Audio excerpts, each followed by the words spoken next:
चरक संहिता का 11th number का chapter last चल रहा है हमारा। ओके,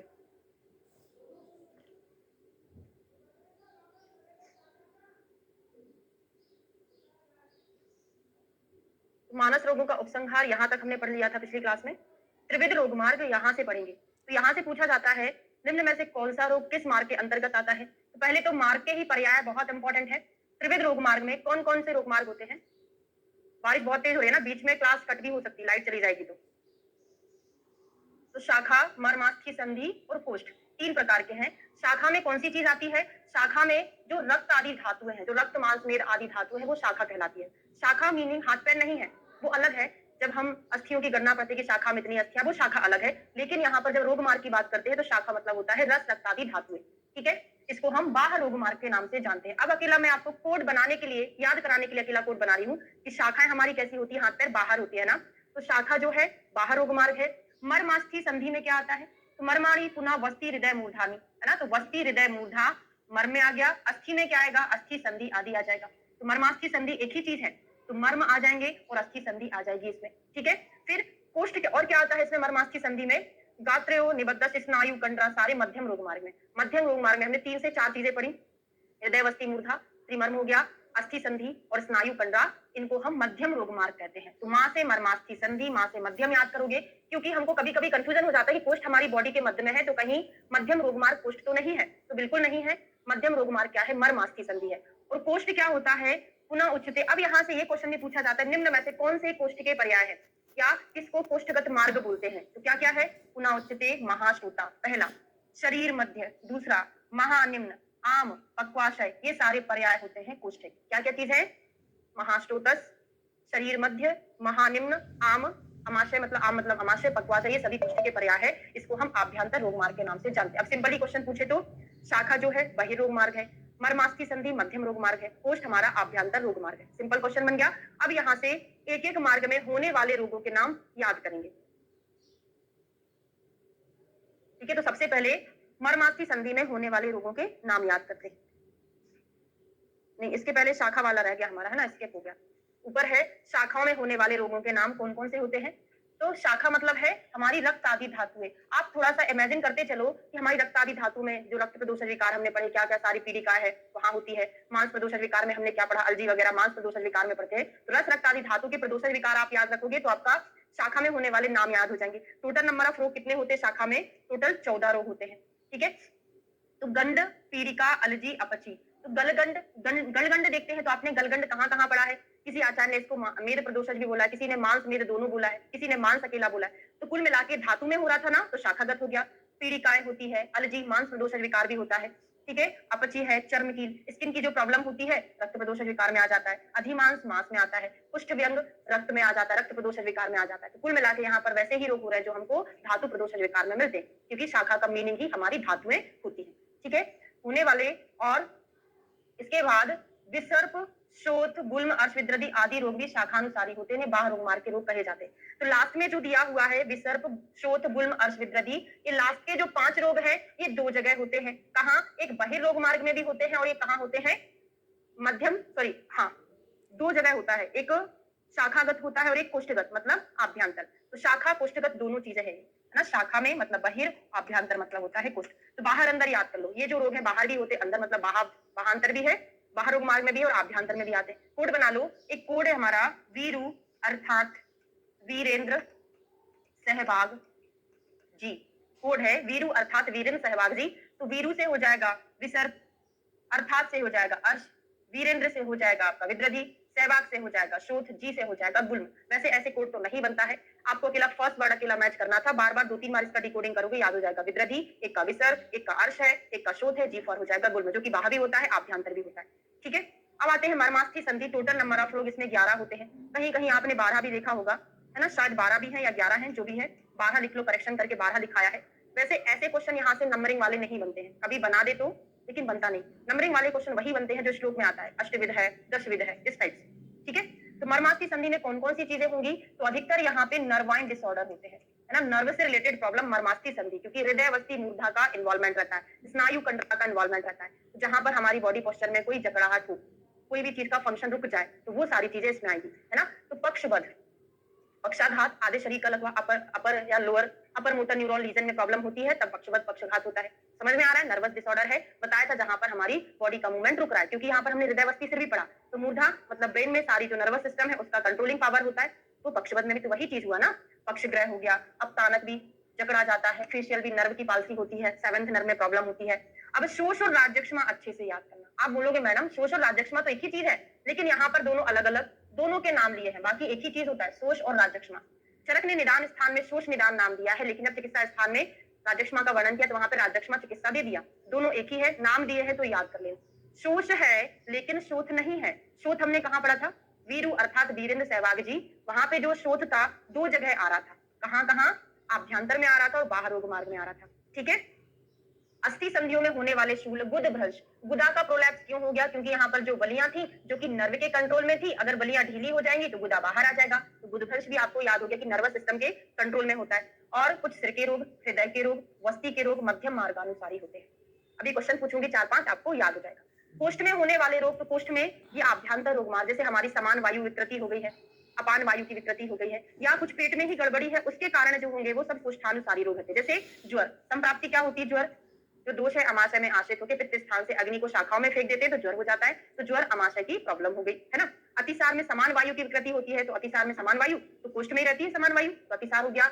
मतलब कुल मिलाके हमने जो खाना खाया है, खाने से जितने भी रिलेटेड प्रॉब्लम है सारा यहाँ पर ही आना। अतिसार है, उल्टी होना, अल्सर होना, विसूचिका होना, कास्ट, दमा, हिचकी, कुल मिलाके अधिकतर ये कैसे हैं? जो जनरल काय चिकित्सा में जो पेशेंट आते हैं ना जनरल, है ना, तो काय चिकित्सा अस्थमा, हिक्का, आना, उदर आदि रोग आभ्यंतर में। बाकी विसर्ग, शोथ, गुल्म, अर्श, विद्रदी, वीरू अर्थात वीरेंद्र सहवाग जी यहाँ पर होगा, ये कोष्ठानुसारी कहलाते हैं। ठीक है, सबको अच्छे से याद हो गया? 2-4 क्वेश्चन पूछ लेती हूँ मैं। तो एक तो आपको मांस प्रदोषक विकार अच्छे से याद करना था। हाँ, और कुछ आश्रित टोटल कितने बताए हैं? लगभग 16। कुष्ठ में होने वाले लगभग कितने हैं? 16 है। ठीक है, तो अब बताइए जरा, गलगंड पीड़िका अलजी हमने पढ़ा था, कहाँ पढ़ा? पक्षवध अर्दित कहाँ पे पढ़ा था? उद्भ्रंश कहाँ है? चर्मकील मशक कहाँ पर है? शोष राजक्षमा कहाँ पढ़ा? विद्रधि अर्श कहाँ पढ़ा? गलगंड पीड़िका कहाँ पढ़ा? अलसक विसूचिका कहाँ पे आता है? तो इतने मैंने क्वेश्चन आपसे पूछे, तो सुन के आपको आ रहा है कि याद हो गया। अब आता है त्रिविध वैद्य। त्रियश्नी में 3 प्रकार के वैद्य आ गया ना, सभी को समझ में आ गया? क्लास खत्म होने के बाद एक बार और पढ़ोगे तो याद हो जाएगा, है ना। तो 3 प्रकार के वैद्य, छद्मचरा, सिद्ध साधित और एक होता है जीवित अभिसर ना। 3 प्रकार के पढ़ेंगे। तो संसार में 3 प्रकार के वैद्य होते हैं। एक छद्मचर वैद्य होता है, दूसरा सिद्ध साधित होता है, तीसरा वैद्य गुण होता है। वैद्य गुण युक्त इसी को हम क्या बोलते हैं? जीवित अभिसर के नाम से जानते हैं। वैद्य गुण युक्त को हम जीवित अभिसर भी बोलते हैं। ठीक है, ओके, अच्छे से याद हो गया। तो छद्मचर, सिद्ध साधित और जीवित अभिसर। छद्मचर के बारे में पूछा जाता है। छद्मचर क्या होते हैं? छद्म मतलब होता है कुछ दिखावा, दूसरों को बेवकूफ बनाना छद्मचर कहलाता है।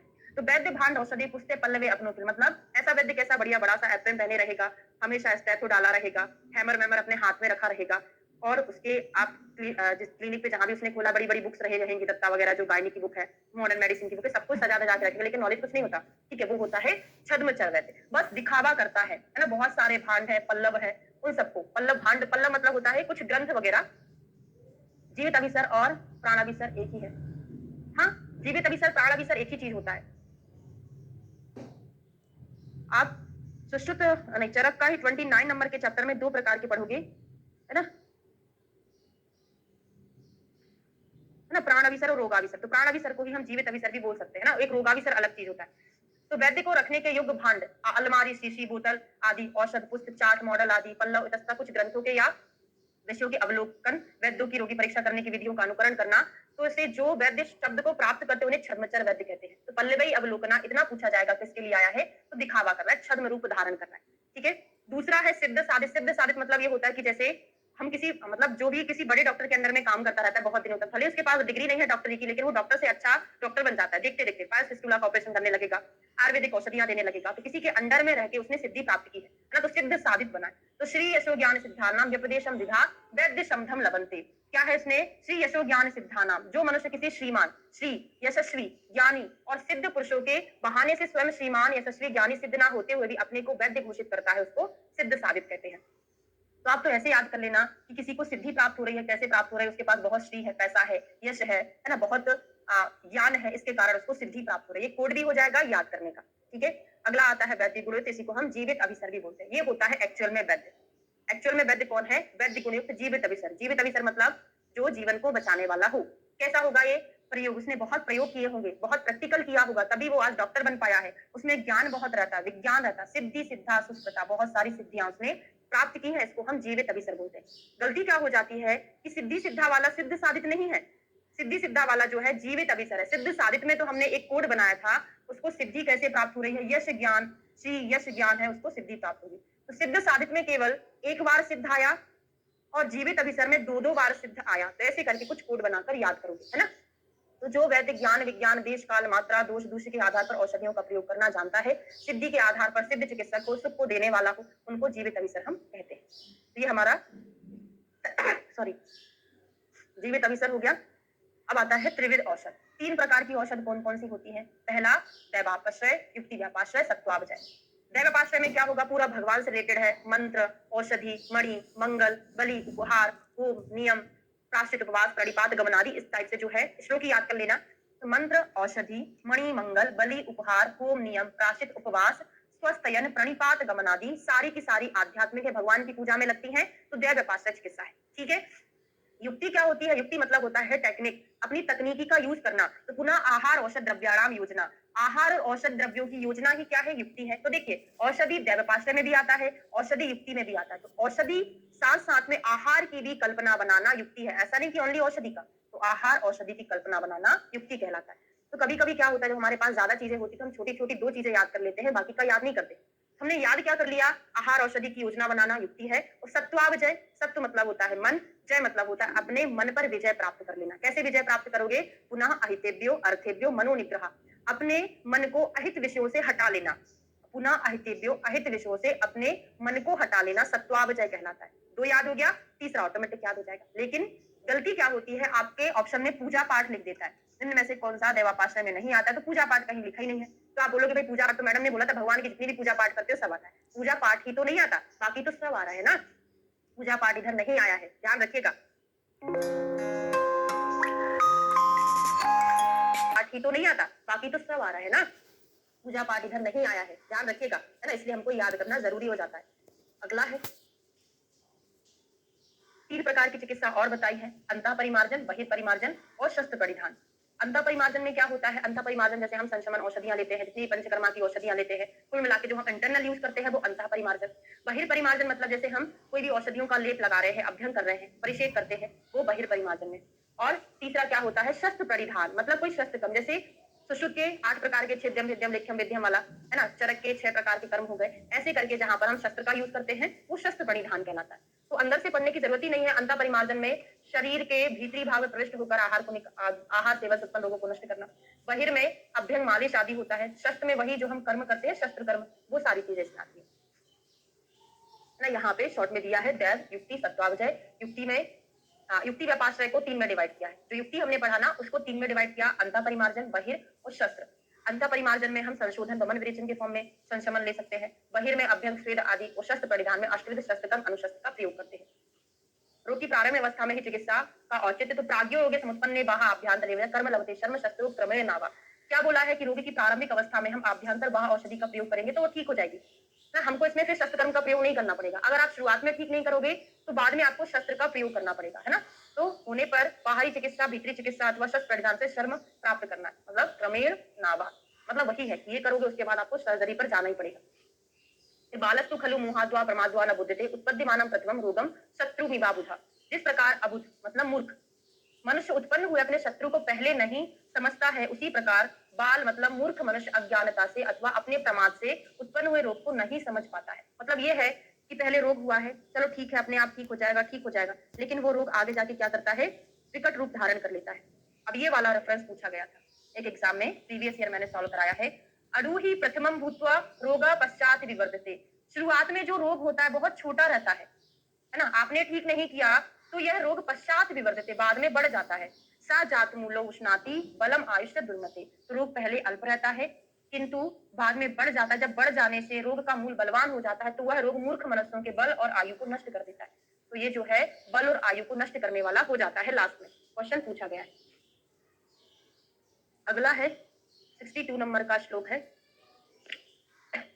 सा त्रातार मना साध्या बालस्य जति जीवितम। जिस प्रकार पूंछ में रस्सी बंधी हुई और किसी दीवार आदि में चिपकी हुई गोधा बलवान पुरुषों द्वारा खींची जाती है और यद्यपि वह अपने बचाव के लिए स्थान से हटती नहीं है पर उसकी मृत्यु हो जाती है ना, तो वही है त्रातार मना साध्या बालस्य जति जीवितम। गोधा गोधाल वदेद वाकर से मारा बलियसा। वही है, इसी प्रकार रोग से पीड़ित हो जाने पर रक्षा करने वाले किसी वैद्य को ना प्राप्त कर मूर्ख मनुष्य अपने जीवन से छुटकारा पा जाता है। तस्मात आगे रोगी है, इसलिए हमको क्या करना है, शुरुआत में रोगेशु तरणे से सबसे पहली बात यह है कि हमको पहले तरुण अवस्था में रोगों को ठीक करने के उपाय करना चाहिए। प्रतिकुर्वीत या इच्छे सुखात्मना, रोगी की तरुण अवस्था में जो अपना कल्याण चाहता है औषधि द्वारा चिकित्सा अवश्य कर ले। तृतीयन अष्टो, हमने अष्टत्रिक पढ़े, तीन तीन के अष्टत्रिक यहाँ पे लिखा है। कृष्णात्रे धीमिता, यहाँ पर कृष्णात्रे का उल्लेख किया गया है। क्वेश्चन ये पूछा जाता है कृष्णात्रे का उल्लेख किस चैप्टर में किया है, तो सबसे पहले 11th नंबर के चैप्टर में किया है और यहाँ पे अष्टत्रिक का वर्णन किया गया है। तो ये हमारा चैप्टर कंप्लीट होता है। अगला चैप्टर 12वें नंबर का शुरू करेंगे। आपने श्लोक याद किए थे कि नहीं किए? वात पित्त कफ के श्लोक याद करने को मैंने बोला था, गुण वाला ये है।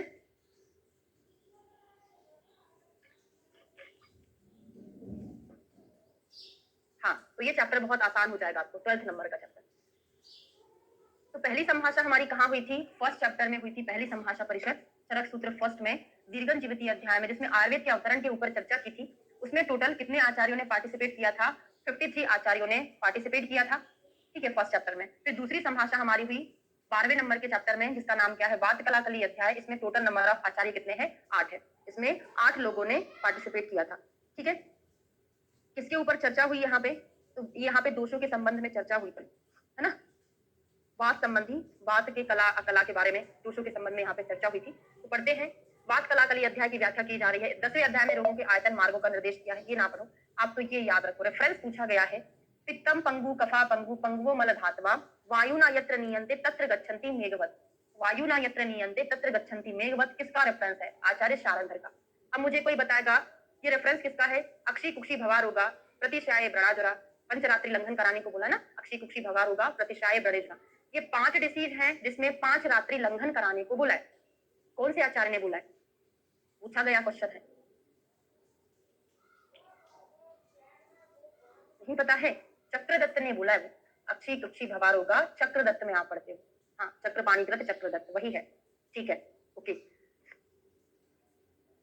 क्वेश्चन पूछा जाएगा कि यहाँ पर कितने प्रश्न हुए थे, तो बात संबंधी यहाँ पे टोटल नंबर ऑफ प्रश्न जो थे कितने थे? टोटल 8 प्रश्न हुए थे, है ना। अनवस्थित होता है, वायु चंचल होता है, जो भी है, टोटल कितने हैं प्रश्न? यहाँ पर 8 हुए थे, ठीक है। प्रश्न पढ़ सकते हैं, वायु का गुण क्या है? वायु के कुपित होने के कारण क्या है? कुपित हुई वायु को शांत करने वाले पदार्थ कौन है? वायु असंगात अमूर्त स्वरूपहीन होता है, तो ये क्वेश्चन बनेगा। चरक जी ने वायु को अमूर्त बोला है, अनवस्थित भी बोला है, ठीक है। अकुपित वायु के कर्म क्या है? अब ये क्वेश्चन नहीं पढ़ना है हमको, डायरेक्ट अब यहाँ से डिटेल पढ़ना है। तो वात के गुण क्या क्या है? तो आपको मैंने सूत्र स्थान में पढ़ाया था, बोला था याद करने को, रुक्षा शीतो लघु सूक्ष्म चलो अथ विशुद्धा खरा। ये 7 गुण चरक ने सूत्र स्थान में बताए। यहाँ पर सूत्र स्थान के 12वें चैप्टर में उन्होंने 6 गुण बता दिए हैं। किसके सापेक्ष में बताए हैं? आचार्य चरक के अंदर एक कुश भी आते हैं, चरक संहिता में कुश का वर्णन है, तो कुश ने वायु के 7 ना बता के कितने गुण बता दिए हैं? 6 बता दिए हैं। किसको हटाया? उन्होंने साथ में लिखे हुए सूक्ष्म और चल को हटा दिया, इसकी जगह उन्होंने दारुण को ऐड कर दिया, इसको दारुण को ऐड किया। अब यही क्वेश्चन पूछा जाएगा, वायु के किस गुण को हटाया? सूक्ष्म चल को हटाया और दारुण ऐड किया। ये कब याद होगा? जब आपको श्लोक याद होगा, रुक्षा शीतो लघु सूक्ष्म चलो अथा विशुद्ध खरा, ठीक है, ये याद होना चाहिए। तो वात के 6 गुण किसने बताए हैं? कुश ने। फिर वात प्रकोप के कारण क्या है? कौन कौन से कारण होते हैं? तो केवल इतना याद रख लो कि वात प्रकोप का कारण किसने बताया है? तो कुमारशिरा भरद्वाज ने बताया। इसका कोड बना दूं कि प्रकोप कहां पर होता है? सिराओं में, या जो हमारी सिराएं होती हैं, वेन्स होती हैं, उसमें डीऑक्सीजनेटेड ब्लड बहता है। डीऑक्सीजनेटेड ब्लड को हम क्या बोलते हैं? प्रकोपित ब्लड बोलते हैं, ठीक है। आप लोग चैप्टर वाइज क्वेश्चन सॉल्व कर रहे हैं कि नहीं कर रहे हैं? आपने कूपन कोड से लिया होगा उसको, है ना। कुछ बच्चे क्या कर दिए, उनको कूपन कोड दिया था जो क्लास में जो है वो डायरेक्ट परचेस कर लिए, तो ऐसा नहीं करो, है ना। पैसे वेस्ट नहीं करना है। आपको जो दिया है कूपन कोड के थ्रू, उसमें आपको कूपन कोड जनरेट मिलता है। जो एडमिशन लेता है डायरेक्ट उसको कूपन कोड जनरेट हो जाते हैं, है ना। तो उसमें लेना है आपको, डायरेक्ट परचेस नहीं करना है, ठीक है। मेरी बात को समझ रहे हो? 2-3 लोगों ने ऐसा किया है। हाँ, तो अब क्या करना है, जो हमारे चैप्टर हो गए हैं उनको आप हर दिन एक हो जाता है या आधा हो जाता है, तो एक कंप्लीट होने के बाद आप इसलिए क्वेश्चन करने को बोल रही हूँ मैं, आपकी थ्योरी अच्छी हो जाती है। आपको लग रहा है मैंने पढ़ लिया, लेकिन आपका कुछ ऐसे पॉइंट छूट जाते हैं जो आपको क्वेश्चन में हाईलाइट हो जाते हैं, तो फिर आप उसको बाद में फिर से थ्योरी देखो, ताकि आपको मतलब ये रहे कि हाँ इसमें मेरा ये पॉइंट छूट गया था जो मैंने क्वेश्चन से पढ़ लिया, अब एक बार थ्योरी से पढ़ लूंगा तो परफेक्ट हो जाएगा, है ना। तो सभी लोग को करना है, ठीक है। चलिए, तो भरद्वाज ने कुमारशिला भारद्वाज ने प्रकोपक कारण बताया। तो वात के प्रकोपक कारण क्या होंगे? आप खुद ही बताओ कि अगर वात के समान गुण वाले आहार विहार का हम सेवन करेंगे तो वात की प्रकोप होगा। धातु नाम वृद्धि कारणम इति, है ना। और क्या बोला है? क्योंकि समान गुणों का अभ्यास करना धातु की वृद्धि का कारण है, लेकिन समान गुणों का अभ्यास करना वात को प्रकोपक का कारण। मतलब हमको ऐसा आहार विहार लेना चाहिए जो दोषों के विपरीत हो और धातुओं के समान हो। अगर हम दोषों के विपरीत लेंगे, मतलब वात के विपरीत लेंगे तो वात का शमन करेगा, वात के समान लेंगे तो वात का प्रकोप कर देगा। लेकिन धातुओं के समान आहार लेते हैं तो धातु की वृद्धि ही करेगा। जैसे मांस की वृद्धि कराना है तो हम मांस खाएंगे तो मांस बढ़ेगा। ये बात आपको समझ में आ रही है? हाँ हाँ बिल्कुल, कॉन्फिडेंस हो जाता है, आ जाता है आपके अंदर कि हाँ हमने जो पढ़ा था हमको वो चीजें याद हो रही है। ठीक है, एक एक चैप्टर के कर लेना, फिर दो दो चैप्टर के कर लेना, है ना। तो 12 तक हो गया है आपका। फिर आप इसमें 1 2 3 4 5 6 7 8 9 10 11 12 ऐसे भी दो दो चैप्टर के कंबाइंड रहे हैं और काफी क्वेश्चन है। मैंने खुद से टाइप किए हैं, डिफिकल्ट से डिफिकल्ट क्वेश्चन ही बनाए हैं, इजी से इजी क्वेश्चन बनाए। मतलब ऐसा बिल्कुल भी नहीं छोड़े हैं जो दो दो चैप्टर के टेस्ट है कि आपका कोई भी क्वेश्चन छूट गया। अधिकतर तो कोशिश यही की है कि सारे क्वेश्चन उसमें मैंने बना दिए, है ना। ठीक है, तो ये हो गया। अगला देखते हैं, वात शमन के कारण कौन बताए हैं? तो कांकायन, बाल्हिक ऋषि कांकायन। तो कभी कभी बाल्हिक ऋषि दे देता है, कभी कांकायन दे देता है। तो याद कर लो, आपको शमन करना है, मतलब आपको लड़ाई झगड़ा रोकना है, किसी चीज का शमन करना है। तो प्रजा जो कंकड़ पत्थर मार रही थी पहले उसको बंद करवा दो कि भाई कंकड़ पत्थर ना मारो, अब हमको लड़ाई का शमन करना है। तो वात के शमन के कारण क्या बोल रहे हैं? कंबाइंड नहीं है। हाँ बिल्कुल कंबाइंड भी तो है उसमें, एक दो चैप्टर का, दो तीन चैप्टर, चार पांच चैप्टर है उसमें। एक चैप्टर दो चैप्टर फिर एक दो चैप्टर का है, देखना। चरक संहिता चैप्टर वाइज टेस्ट सीरीज में है, आप और संहिता बारे में देख ली होंगे शायद। क्वेश्चन के लिए हाँ बुक ले सकते हैं आप, प्रभाकर राव की सब्जेक्ट वाइज एमसीक्यू की है, अपने ऐप के स्टोर पर भी है, लेकिन आप अगर बुक से लोगे वो भी अच्छा रहेगा। अपने हाथ में एक बुक रहेगी आपको, है ना, तो वो भी कर सकते हो आप। और बाकी सुश्रुत चंद्रिका तो ले ही लेना। चरक चंद्रिका भी चेंज होकर आ गई है शायद, वो ले सकते, लेकिन उसमें चक्रपाणी ज्यादा रहता है, तो चक्रपाणी के क्वेश्चन पर ध्यान नहीं देना है, ओनली चरक के क्वेश्चन पढ़ना है ना। चक्रपाणी उतना डिटेल में नहीं पढ़ना, उसमें चक्रपाणी के बहुत सारे क्वेश्चन है, उनको नहीं पढ़ना। ठीक है, तो प्रभाकर राव ले लेना और सुश्रुत चंद्रिका ले लेना एमसीक्यू के लिए। और अभी जो नई नई बुक आ गई है एमसीक्यू की, उनको देखना किस टाइप से क्वेश्चन है, क्योंकि मैंने पता नहीं कहाँ बीएचयू से मंगवाई थी। 3 बुक्स थी संहिता की, चरक सुश्रुत भागवत में इतने खतरनाक क्वेश्चन है कि कभी जिंदगी में पूछे नहीं जाना और ना आज तक पूछे गए। कुछ तो भी बना दिया, मतलब क्या मैं आपको बता दूं, मतलब यहाँ से इसी का क्वेश्चन बना दिया, कुछ तो भी क्वेश्चन है, ऐसे क्वेश्चन नहीं लेना है। गोविंद पारक बहुत इनफ से भी ज्यादा है, उसमें तो पूरा जितने साल के क्वेश्चन पेपर हैं वो सारे हैं, है ना। चक्रपाणी का करना ही नहीं है, क्योंकि इतनी टीका अगर आपसे पूछेगा, आपको चक्रपाणी पढ़ना पड़ेगा, दलहन पढ़ना पड़ेगा, है ना, अरुण दत्त पढ़ना पड़ेगा। इतना ज्यादा नहीं पूछता है एग्जामिनर, चक्रपाणी के बहुत हाईलाइटेड पॉइंट पूछता है जो मैं आपको क्लास में कवर करा देती हूँ विमर्श से, है ना। और टीकाओं का ज्यादा नहीं पढ़ना है आपको। चरक चंद्रिका ले लो, लेकिन उसमें चक्रपाणी का नहीं सॉल्व करना, यही मैं आपसे बोल रही हूँ। नहीं तो पर्याप्त है, जो मैं आपको एमसीक्यू सॉल्व करा रही हूँ जो अपने ऐप में है वो पर्याप्त है, उसमें बहुत सारे क्वेश्चन कराए हुए हैं। वो जो फालतू वाली बुक मैंने आपको बताया संहिता की है, मैं दिखा दूंगी आपको कवर पेज, वो बिल्कुल नहीं लेना, है ना। उसमें ऐसे खतरनाक क्वेश्चन है कि कभी पूछे ही नहीं जाना, इतने मतलब कुछ तो भी बनाया हुआ है। मैंने तो लिया था कि ताकि मैं आप लोगों के लिए और डीपली पढ़ाऊं, लेकिन डीपली क्या, उसमें तो बर्बाद ही हो जाओगे ऐसा पढ़ोगे, है ना। इसी से कर लो, जरूरत नहीं है ना। ठीक है, तो ये हमने देखा कि कंकड़ पत्थर ना मारने से शमन हो जाएगा लड़ाई झगड़े का। तो बाद शमन के कारण कांकान ने बताया, ये कोड है। ठीक है, अब क्या है, वात के प्रकोप और प्रशमन के कारण किसने बताए हैं? दो, प्रकोप भी बताया, प्रशमन भी बताया, वो किसने बताया? बडिश धमारगांव। दो दो नाम है ना, एक बडिश भी बोल सकते हैं, धमारगांव भी बोलते हैं, तो दो चीजें बता दी, एक प्रकोप भी बता दिया, प्रशमन भी बता दिया। तो एक बार और, वात के प्रकोप के कारण कुमारशिला भरद्वाज, शमन के कारण बालिक ऋषि कांकायन, प्रकोप शमन दोनों के दोनों धमारगांव बडिश ने बताए हैं। ठीक है, क्या क्या होते हैं वो हमको नहीं पढ़ना, वो आपको खुद समझ में आ जाएगा, अकेला आचार्य का नाम याद करना था। ठीक है, अब आते हैं प्राकृतिक अकुपित शरीर वायु के कर्म, यहाँ से बहुत क्वेश्चन बनते हैं और अकुपित लोकचर वायु से भी काफी बनता है, जो क्वेश्चन अधिकतर गलत हो जाते हैं। जैसे अभी मैं बताऊंगी प्रीवियस ईयर में लोकगत वायु के कौन कौन से क्वेश्चन पूछे गए हैं, उसके आधार पर मैंने इसको अंडरलाइन करके आपको पढ़ाया।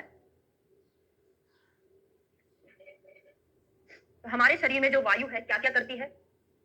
वायु तंत्र यंत्र धरा, वायु जो होती है हमारे शरीर रूपी यंत्र तंत्र का धारण करती है। ये क्या होता है? तंत्र क्या होता है? शरीर, मतलब वायु तंत्र यंत्र धरा। तंत्र क्या होता है? हमारा शरीर, और यंत्र क्या होता है? उसी के अंदर जो अवयव होते हैं ना, उसको हम क्या बोलते हैं? यंत्र बोलते हैं। हाँ, शारीर तंत्र याद कर लो ना कोड बना के, शारीर तंत्र, तंत्र मतलब शरीर और यंत्र मतलब उसके अंदर की जो मशीनें हैं ना, अवयव हैं, उसको हम यंत्र क्या बोलते हैं? यंत्र बोलते हैं। और प्राण उदान समान व्यान अपान आत्मा, जो वायु है सारी वायुओं की आत्मा होती है, 5 प्रकार की वायु की आत्मा है। प्रवर्तकम चेष्टा नाम उच्च बचा नाम, जितनी भी क्रिया विधि होती है, जितनी भी चेष्टाओं का प्रवर्तन होता है, ये वायु कराता। अभी हमने पढ़ा पित्तम पंगु कफा पंगु पंगवो मर धातवा। प्रभाकर राव सब्जेक्ट वाइज है, संहिता वाइज नहीं है। ठीक है, तो सारी हमने क्या पढ़ा, पित्तम पंगु कफा पंगु पंगु मल धातु, मतलब जो वायु होता है पित्त और कफ को भी वायु ही काम कराता है। हमारी जितनी भी इंद्रियां हैं सभी इंद्रियों का काम ही वायु ही कराता है। तो प्रवर्त चेष्टा नाम उच्च बचा नाम नियंता प्रणेता चा मनसा, मन का नियंत्रण कौन करता है, मन का प्रेरण कौन करता है, वायु करता है। और मन का निग्रह कौन करता है, मन का निग्रह खुद मन ही करता है। आपने मन के कर्म पढ़े हैं ना, इंद्रिया विग्रह कर्म मनसा स्वस्य निग्रह, स्वस्य निग्रह का मीनिंग होता है खुद का निग्रह मन ही करता है। ठीक है, तो मन का निग्रह मन करता है। और मन की गति कौन कराता है, मन की गति के लिए कौन रिस्पॉन्सिबल है, ये आप शारीरिक स्थान में पढ़ोगे। आत्मा का गुण होता है मन की गति। 4 क्वेश्चन तैयार हो गए। नियंत्रण प्रेरण कौन करता है, वायु। निग्रह कौन कराता है, मन। गति के लिए कौन रिस्पॉन्सिबल है, आत्मा। तो मन की गति आत्मा का गुण है। ठीक है, फिर सर्व इंद्रियाणाम उद्योजका, सारी इंद्रियों को उत्तेजित करने वाला होता है, सारी इंद्रियों को एक्टिव करने वाला वायु है। ये हमारे शरीर की वायु है, बाहर की वायु नहीं है, क्योंकि इंद्रिया हमारे शरीर में ही है ना, बाहर तो नहीं है। सर्व इंद्रियाणाम अभिभूरा, सारे इंद्रियों में के अर्थ को समझने में वही काम आता है। सर्व इंद्रिया अर्थानाम अभिभूरा, सारे इंद्रियों के अर्थ से संयुक्त कराने का काम कौन करता है, वायु। सर्व शरीर धातु व्यू करा, याद रखना, धातु व्यू करा संधार करा, शरीरगत प्राकृतिक वायु का कर्म है। शरीरगत प्राकृतिक वायु का कर्म है, अच्छे से समझना, क्योंकि धातु वाला जो है अभी मैं आपको लोकगत में पढ़ाऊंगी, वो थोड़ा सा अलग रहेगा, है ना। तो सर्व शरीर धातु, हमारे शरीर में जो धातुएं बनती हैं उनका वहन, उनके उनके स्थान पर उनको पहुंचाना वायु कराता है। संधान करा भी वायु का कर्म है। शरीर से प्रवर्तको वाचा, शरीर का प्रवर्तन या फिर हम जो बोल रहे हैं उसका प्रवर्तन, शब्द स्पर्श श्रोत्र स्पर्श आदि का कर्म, जो हमारे जो विषय है या हमारे जो अर्थ है उनका कर्म। हर्ष उत्साह योनि, हर्ष और उत्साह में भी यही रिस्पॉन्सिबल होता है, खुश होना, उत्साह होना। समीरना अग्नि, दोष संशोध, दोषों का शोषण कराना। क्षेपता बहिर्मलाना, मलों को निकालना। स्थूल अणु सोत्साम्यता, स्थूल से स्थूल, सूक्ष्म सूक्ष्म स्रोतस को भेदना। गर्भाकृति नाम, अभी प्रीवियस ईयर में लेटेस्ट में पेपर जो सॉल्व करा रही थी उसमें ये क्वेश्चन आया था, गर्भ की आकृति को प्रदान करना कौन सी वायु का कर्म है, तो प्राकृतिक शरीरगत वायु का कर्म है। ठीक है, आयुषो अनुवृत्ति प्रत्यय भूतो, और चेष्टा अनुभूति प्रत्यय भूतो कहाँ पढ़ा था हमने, चेष्टा अनुवृत्ति, देख लेना, चेष्टा कुछ अलग था, एक मिनट, चेष्टा प्रत्यय भूतो इंद्रिया नाम था, क्या था, चेष्टा प्रत्यय भूतो इंद्रियाणाम, ये किसमें पढ़ा था हमने, वेरी गुड, इंद्रियो क्रमणी अध्याय में पढ़ा था, मन के लिए आया था, चेष्टा प्रत्यय भूतो इंद्रियाणाम। और यहाँ पे आयुषो अनुवृत्ति प्रत्यय भूतो कोड बनाया था कि मन हमारा चेष्टा करता रहता है, कुछ भी चेष्टा करता रहता है। और एक और चीज कंफ्यूज करने वाली है आपको, प्रवर्तकम चेष्टा नाम उच्च बचा नाम, जो चेष्टा वाला श्लोक है वो वायु में भी आया हुआ है। अब हिंदी से पढ़ने की जरूरत तो नहीं थी, फिर भी थोड़ा सा पढ़ लेते हैं। क्या होता है, वायु के जो कर्म है, शरीर के भीतर शरीर के बाहर चलने वाली वायु शरीर में चलती है, तो वायु के जो कर्म है, हाँ, प्रत्यक्ष अनुमान प्रमाण आपतोपदेश यहाँ से नहीं याद करना, हमको तो यहाँ से पढ़ना। वायु तंत्र मतलब शरीर, यंत्र मतलब शरीर के अवयव को धारण करने वाली है। प्राण उदान समान ज्ञान अपान, इन 5 वायुओं की आत्मा है। वायु शारीरिक सभी उच्चवच विविध अनेक चेष्टाओं क्रियाओं को करती है। वायु ही मन का नियंत्रण प्रेरण करती है, सभी इंद्रियों को अपने अपने विषयों को ग्रहण करने में प्रवृत्त कराती है, सभी इंद्रियों को स्वयं ग्रहण कर एक स्थान से दूसरे स्थान में ले जाने वाली होती है। शरीर की सभी धातुओं का व्यूह करती है, अपने अपने कार्यों में लगाती है। शरीर का संधान करती है, अर्थात गर्भावस्था में अस्थि और पेशियों को यथास्थान जोड़ना। संधान का मीनिंग पूछा जा सकता है, इसलिए हमने हिंदी पढ़ा। गर्भावस्था में अस्थि और पेशियों को यथास्थान जोड़ना, संधान का मीनिंग ही होता है जोड़ना। वाणी को वायु प्रवृत्त कराती है, स्पर्श शब्द की प्रकृति अर्थात कारण है, वायु के द्वारा स्पर्श ज्ञान होता है, बस ठीक है। गर्भ की आकृति प्रदान करती, मलों को बाहर निकालती है, ठीक। अब आता है शरीर, कुछ लोग प्राण वायु का स्थान हृदय मानते हैं। कौन मानता है, शारंगर जी मानते हैं प्राण वायु का स्थान हृदय होता है। अब यहां से नहीं पढ़ाऊंगी मैं, ये बहुत डिटेल हो जाएगा, ये आप क्रिया शारीर में पढ़ोगे। अब आते हैं प्राकृतिक लोक वायु के कर्म। एक मिनट, सॉरी, विकृत शरीर वायु के कर्म पहले पढ़ेंगे। हमने अभी प्राकृतिक पढ़ा, अब पढ़ते हैं विकृत। एक मिनट,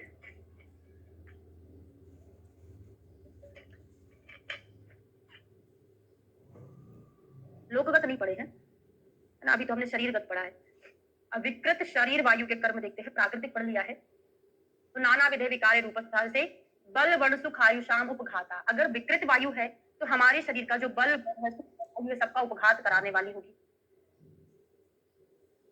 क्या बोले हैं, अच्छा, क्रिया शारीर पढ़ चुके हैं, नहीं। आपने जो क्वेश्चन, मैंने आपको क्वेश्चन पूछा है, प्राण वायु का स्थान जो है, नाभि कभी नहीं लगाना। प्रीवियस ईयर के क्वेश्चन पेपर सॉल्व करके देखना।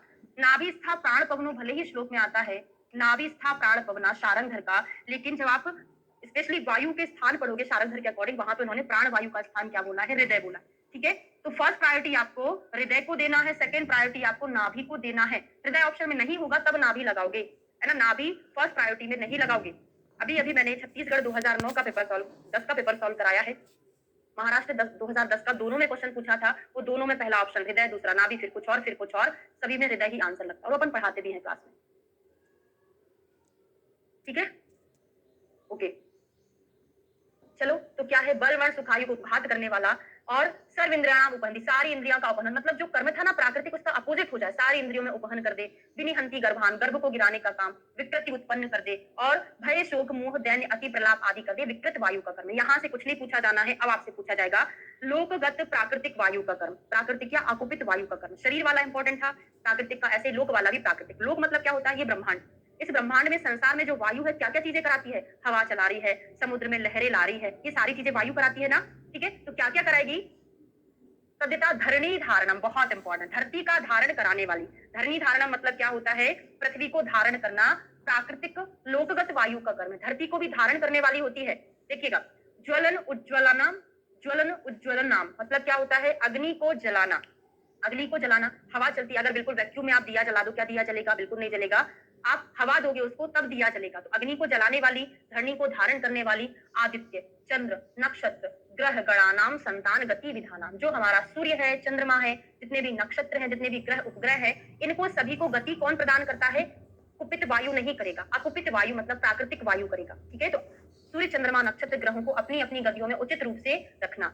और क्या है, सृष्टिष्ट मेघा नाम, बड़ा इंपॉर्टेंट है, मेघों की उत्पत्ति करना, बादलों को उत्पन्न करना। जो बादल होते हैं ना हवा में इधर उधर चलते जाते वो वायु, हवा ही तो चला रही ना उनको, तो बादलों की उत्पत्ति कराना भी वायु का ही काम है।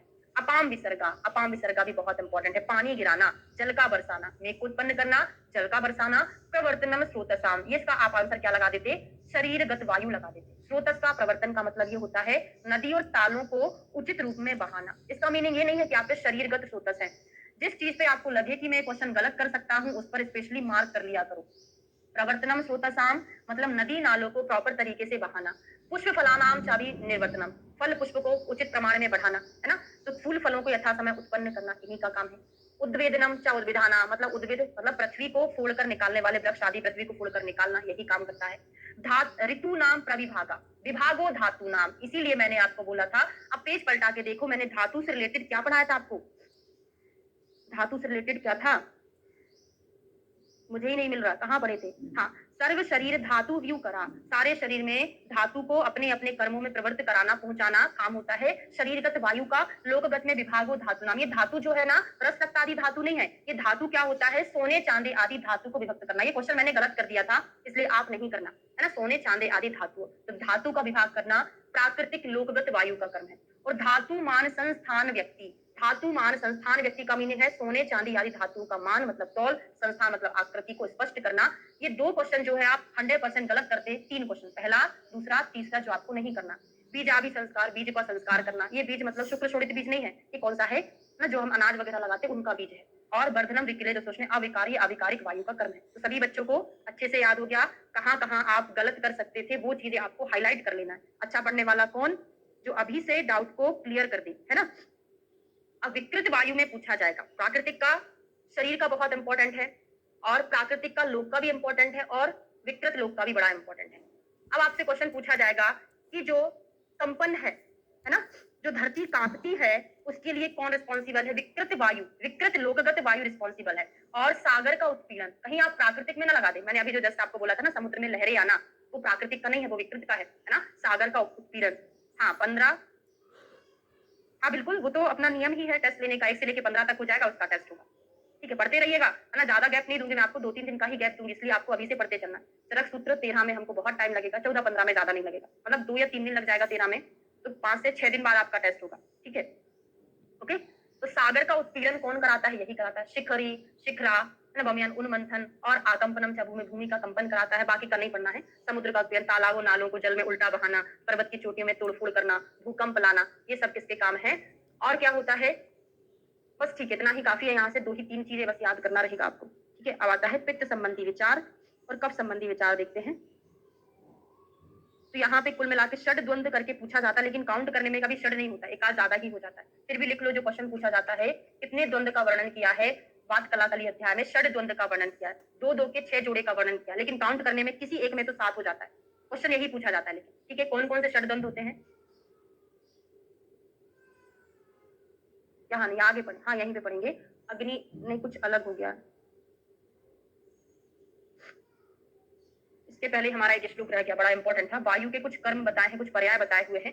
क्या क्या होता है? भगवान, प्रभव, यष्ट, भूतानाम। हाँ, तो मृत्यु, यम, नियंता। वायु के पर्याय कौन कौन से होते हैं? तो उसी का नाम मृत्यु है। मृत्यु वायु को बोला है। यम, नियंता, प्रजापति भी वायु को बोला है। अदिति, विश्वकर्मा, विश्वरूपा, सर्वगः, सर्वतंत्राणाम विधाता, भगवान, अणु, विभु, विष्णु, क्रांता, लोकानाम। अभी मैं याद नहीं करा सकती हूँ, आपको खुद ही करना पड़ेगा। ये सब वायु के पर्याय है। फिर अगला आता है क्वेश्चन, बस यहाँ से बनेगा। पित्त संबंधी वर्णन किसने किया है? मरीचि ने किया है। तो याद कर लो, मरीच मतलब मिर्ची। मिर्ची खाने से कौन से दोष का प्रकोप होता है? तीक्ष्ण खाने से पित्त का प्रकोप होता है। तो अब यहाँ पर लिखना था वो षड्द्वंद, मैं आपको पहले लिखा थी। षड्द्वंद का वर्णन किया है। तो कैसे है? अग्निरेव शरीरे पिंतांतर्गता कुपिता शुभा शुभानी कुर्वन्ति। तो खाना पचाना ना पचाना, पहला द्वंद। पचना ना पचना पित्त पर डिपेंड करेगा। अग्नि अच्छी है, खाना पच जाएगा, नहीं है तो खाना नहीं पचेगा। दर्शनम अदर्शनम, आलोचक पित्त होता है, देखने का काम करता है, नहीं होगा तो नहीं दिखाई देगा। मात्रावत, मात्रा अमात्रत्व ऊष्मणः प्रकृति विकृति। तो मात्रा अमात्रा तीसरा हो गया, मतलब मात्रा पूर्वक खाना ना खाना। तो देखो, नित्य से देखना ना देखना। शरीर में तापक्रम का ठीक रहना ना रहना, इसका मतलब यह है शरीर में तापक्रम ठीक रहेगा, ऊष्मा ना रहेगा। प्रकृति विकृति, वर्ण, वर्ण में खराबी हो सकती है। शौर्य भय, या तो बहुत ज्यादा उसमें शौर्य रहेगा या बहुत ज्यादा डरपोक रहेगा, या क्रोध रहेगा या हर्ष रहेगा। तो क्रोध हर्ष जो द्वंद है किसमें है? पित्त में। और हर्ष और उत्साह हमने पढ़ा था। हर्ष और उत्साह किसमें आया था? अभी वायु में आया था। ध्यान दीजिएगा, पिछला पेज पलटा के देख लो। हर्ष के साथ उत्साह होगा तो उत्साह किसका कर्म होता है? वायु का। और अगर हर्ष के साथ गुस्सा होगा तो गुस्सा कौन कराता है? पित्त कराता है। तो हर्ष के साथ क्रोध और हर्ष के साथ उत्साह, ठीक है। और मोह के साथ प्रसाद याद कर लो। अभी कफ का पढ़ाऊंगी तो वहां पे प्रसाद आपको अलग से याद करना पड़ेगा। तो मोह के साथ प्रसाद यहाँ पर है। यहाँ पे इतने द्वंद का वर्णन किया है, पढ़ के समझ में आ जाएगा। अभी आपसे क्वेश्चन पूछूंगी, याद हो जाएगा। अब यहाँ पे कुछ पाचक पित्त की मात्रा के बारे में बताए हैं कि पाचक पित्त की मात्रा रस प्रदीप ने कितनी कितनी बताई है। विमर्श में देखेंगे, जो स्थूलकाय व्यक्ति है, जो मोटे व्यक्ति हैं, उसमें पाचक पित्त की मात्रा कितनी होती है? तो यव मात्र, यव बड़ा होता है, इतना बड़ा होता है तो यव के समान होती है। ऋष्वकाय तो 37, जो ऋष्वकाय वाले होते हैं, छोटे शरीर वाले होते हैं, उसमें मात्रा तिल के बराबर होती है। और जो छोटे छोटे जानवर है, कृमि, कीट, पतंग, उसमें बाल के समान, बाल बहुत पतला होता है तो बाल के समान होती है। पित्त के साथ ही है। क्या पित्त के साथ ही है? साथ है, हाँ पित्त के साथ है। सात बोल रहे कि सात बोल रहे? सात है ना शायद। पित्त की काउंट करके देखो, 1 2 3 4 5 6, हाँ पित्त के साथ है। कफ में 6 आते हैं, लेकिन क्वेश्चन ये षड्द्वंद करके पूछा जाता है ना, किसी एक के साथ है। तो पित्त के साथ है। कफ के कितने हैं? कफ के होते हैं 6, ठीक है, हो गया। अब कफ वाले में देखते हैं। तो में शरीर श्लेष्मांतर्गता कुपिता कुपिता शुभा शुभानी कुर्वन्ति। तो दाढ़ शैथिल्यता, मैंने आपको ये भी बोला था कि आपको वात पित्त कफ के कर्म भी याद करना है। तो आपने कर्म याद किए थे कफ के, स्नेहो बंधा स्थित्वम चा गौरवम विस्तावलम क्षमाधृति अलोवश्य, ऐसे करके आपने पढ़ा होगा। तो वहां पे दृढ़ता शिथिलता कौन लाता है बॉडी में? कफ लाता है, ठीक है। तो दाढ़ता शिथिलता और कार्शता ना, उपचय मोटापन ढुलापन कौन कराएगा? उत्साह और आलस्य कौन कराएगा? देखो, उत्साह के साथ अगर हर्ष होता, उत्साह के साथ हर्ष होता तो वात होता, क्योंकि उत्साह वायु कराता है। अगर उत्साह के साथ आलसी आ जाए तो क्या रहेगा? आलसी कौन होता है? कफ होता है, क्लियर। अगर हर्ष के साथ क्रोध आ जाए तो किसका होगा? ये पित्त का होगा। वृष्टा क्लीवता, जो शुक्र में गुण होते हैं वही कफ में गुण होते हैं। तो अगर ये अच्छा रहेगा तो वृष्टा रहेगी, नहीं तो क्लीवता आ जाएगी, ठीक है। और ज्ञान अज्ञान, ज्ञान मतलब तम का आवरण अगर हमारे मस्तिष्क पर है, बुद्धि पर है, मतलब कफ का प्रकोप है तो ज्ञान नहीं होगा, ज्ञान होगा। अगर प्रकोप है तो ज्ञान नहीं होगा, नहीं है तो ज्ञान होगा। बुद्धि और मोह, मोह के साथ अगर पासे प्रसाद आ जाए तो वो पासे पित्त का था। मोह के साथ बुद्धि आ जाए तो बुद्धि का चलना ना चलना कफ पर डिपेंड कर रहा है ना। तो बुद्धि और मोह किसका है? कफ का है। मोह के साथ प्रसाद जो है किसका हो जाएगा? पित्त का हो जाएगा। तो ये समझ में आ गया, ठीक है। तो पर इस टाइम हमको ये लगता है कि हमको याद नहीं हुआ है, जब उसी चीज के हम क्वेश्चन बनाते हैं ना, क्वेश्चन करते हैं तो सब कुछ बनता है। अब यहाँ पे लास्ट और देखते हैं, दो संबंधी पुनर्वसु आत्रे का है कि सर्वे भवंता सर्वे खलु वात पित्त श्लेष्माणा ना। तो वात पित्त श्लेष्माणा प्रकृति भूता पुरुष व्याप्यन इंद्रियम बल वर्ण सुखाया। मतलब ये हो कि हमारे जो वात पित्त कफ अगर प्राकृतिक अवस्था में रह रहे हैं तो हमारी सारी इंद्रियां प्रॉपर काम करेंगी, बल वर्ण सुख आदि संपन्न होगा, आयु संपन्न होगी, ठीक है। बस इतना। लास्ट के 2 श्लोक और पढ़ेंगे। आत्रेय का मत का समर्थन। इस प्रकार भगवान आत्रेय पुनर्वसु के वचनों को सुनकर सभी ऋषियों को उनके वचन अनुमोदन किया, उचित वचन कहने के कारण उनका अभिनंदन किया गया। पाकभट्ट सूत्र स्थान में ये श्लोक दिया है, वहीं पर पढ़ेंगे। क्रियाशारी में आपने पढ़ लिया है, ठीक है। अब गुणाहा षड दुविधो, ये षड दुविधो करके आता है, यहाँ से क्वेश्चन पूछ लेते हो कि कितने प्रकार के द्वंद का वर्णन किया है ना। 6 प्रकार, सॉरी ये तो गुण है, 6 गुण है, 2 प्रकार के कारण, प्रकार के कर्म पढ़ लिए ना। अकुपित शरीर चर, हाँ प्रकार के कारण है, अनेक प्रकार के कर्म है, फिर वायु के 4 प्रकार के कर्म पढ़ लिए, है ना? अकुपित शरीर चर, हाँ, कफ का कर्म, महर्षिगण का मत, आते पुनर्वसु का मत, यही सब इस बात कलाकली अध्याय में बताया गया। ठीक है, अब मुझे षडदंत का मिल नहीं रहा, कहीं तो भी आए हुए क्वेश्चन है ना? फिर भी आप इतना याद रखो, पित्त में 7 है, कफ में 6। ठीक है, तो ये हमारा चैप्टर कंप्लीट होता है।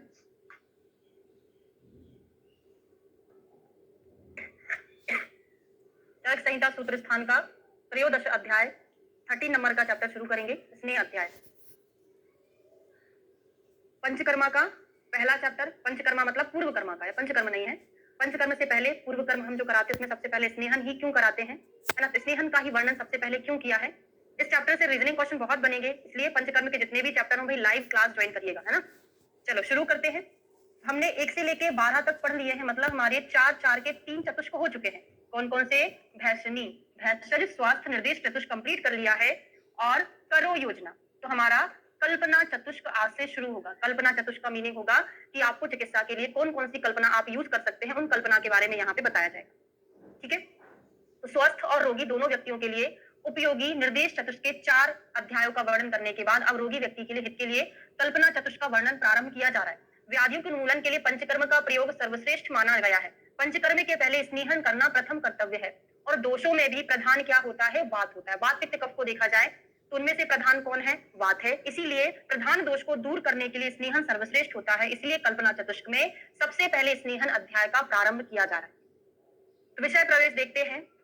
सांख्य संख्यात संख्ययी सहासी नाम पुनर्वसु, जगत प्रसिद्ध ब्रह्म ज्ञानियों के साथ बैठे हुए भगवान पुनर्वसु से संसार के हित के लिए वहनीवेश मतलब अग्निवेश ने अपने संदेहों को पूछा। तो टोटल क्वेश्चन कितने पूछे उन्होंने स्नेह के अध्याय में? नंबर ऑफ क्वेश्चन याद रखिए, बाकी एक एक क्वेश्चन हम पढ़ते जाएंगे।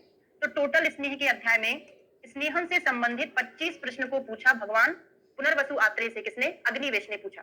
ठीक है, तो पहला क्वेश्चन क्या था? स्नेह की योनि कितनी होती है? बहुत इंपॉर्टेंट क्वेश्चन। अभी कल की क्लास में आपको ईएसआई 2009 का पेपर सॉल्व कराने वाली हूँ, उसमें पूरा पूछा है स्नेह की योनि कितनी होती है, क्योंकि वो क्वेश्चन 200 क्वेश्चन का है पेपर, मतलब 193 कुछ उसमें क्वेश्चन है।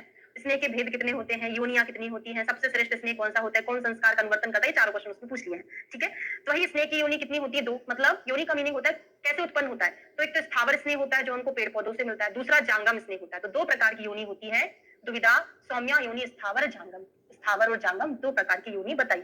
स्थावर मतलब क्या होता है? ऐसा स्नेह जो हमको पेड़ पौधों के द्वारा प्राप्त हो। तो किसके द्वारा प्राप्त होता है? जैसे तिल के द्वारा तिल का तेल, प्रियाल मतलब चिरौंजी के द्वारा भी हमको तेल मिलता है, विभितक के द्वारा। कुल मिला के यहाँ पर उन चीजों का वर्णन किया है जो कैसे हैं? स्थावर, मतलब पेड़ पौधों से कोई भी चीज बनी है।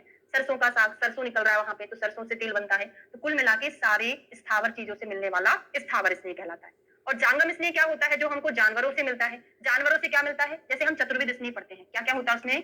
घृत, तैल, वसा, मज्जा।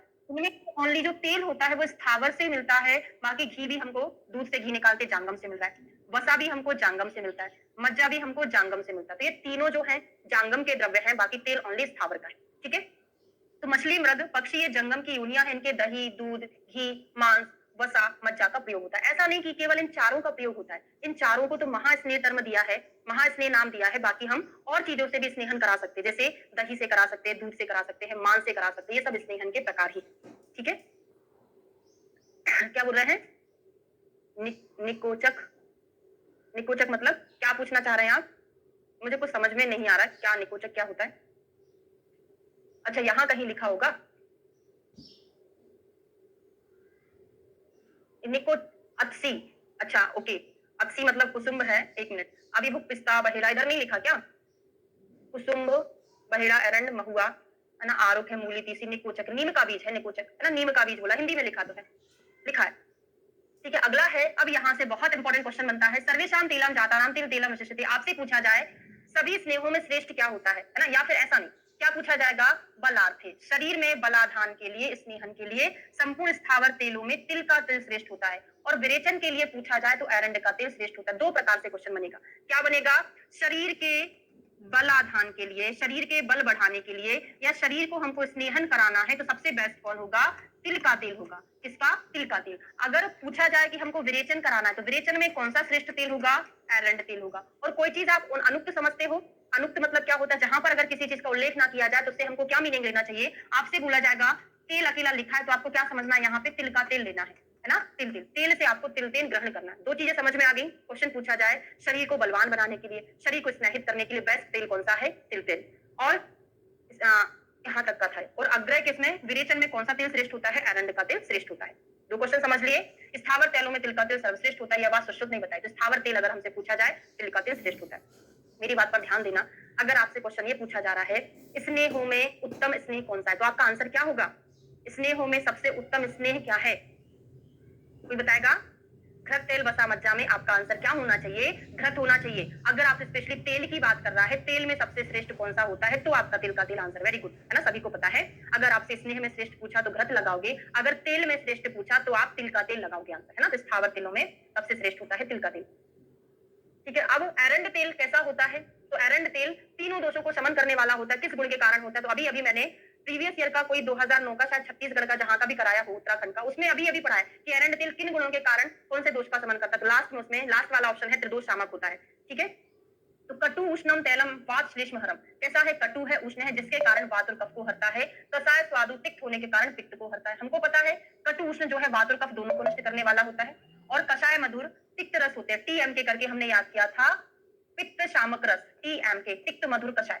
तिक्त मधुर कषाय होने से ये पित्त को शमन करता है। तो इसका मतलब क्या हो गया कि एरंड तेल जो है त्रिदोष शामक होता है, तीनों दोषों को शमन करने वाला होता है। ठीक है, अब है कितने भेद होते हैं? तो भेद पूछे चाहे प्रकार पूछे, चार प्रकार से हम क्वेश्चन पढ़ेंगे। स्नेह के प्रकार कितने होते हैं या फिर स्नेह के भेद कितने होते हैं, दोनों ही एक ही चीज है, चार है। कौन कौन से? घृत तेल, मज्जा, ये स्नेह के चार प्रकार हैं। आपसे पूछेगा पाक भेद से स्नेह के प्रकार कितने हैं, तो पाक भेद से तीन प्रकार होते हैं। ठीक है, तीन प्रकार कौन से होते हैं? मृदु, मध्य और खरपाक होता है। मृदु, मध्य और खरपाक। ठीक है, फिर आपसे पूछेगा योनि भेद से स्नेह कितने प्रकार के होते हैं, तो योनि भेद से दो प्रकार के होते हैं। एक होता है स्थावर, एक होता है जांगम। नॉर्मल क्वेश्चन क्या पूछा? स्नेह के प्रकार, चाहे भेद हो प्रकार हो, चार ही लगाओगे। पाक से पूछेगा तीन है, योनि से पूछेगा दो है। अब इस स्नेह के पाक से किसने कितने बताए वो मैं आपको पंचकर्मा में पढ़ाऊंगी, अभी नहीं पढ़ाऊंगी, है ना। आचार्य चरक का, सुश्रुत का, बागभट्ट का, शारंगर का, सबका पढ़ेंगे वहां पे। ठीक है, तो यहाँ पर कितने भेद है? चार प्रकार का है। कौन कौन सा? सर्पी स्टैलम वसा मज्जा सर्विस्नेह उत्तमा मता एशु चैव उत्तमम सर्पी। ये जो घृत तेल वसा मज्जा है, ये सभी स्नेहों में उत्तम स्नेह होते हैं। ठीक है, सभी स्नेहों में उत्तम स्नेह होते हैं, लेकिन इनमें से भी श्रेष्ठ की बात करें तो सर्पी सबसे श्रेष्ठ होता है, क्योंकि ये संस्कार का अनुवर्तन करता है। ये संस्कार का अनुवर्तन क्या होता है, इस पर क्वेश्चन पूछा जाएगा। तो संस्कार का अनुवर्तन का मीनिंग होता है, यहाँ पे जो लिखा है थ्योरी आप पढ़ लीजिएगा, मैं आपको ओरली बता देती हूँ। संस्कार का अनुवर्तन होता है संस्कारो नाम गुण अंतर्धानम, मतलब संस्कार का नाम किसी और के गुणों को धारण कर देना संस्कार अनुवर्तन कहलाता है।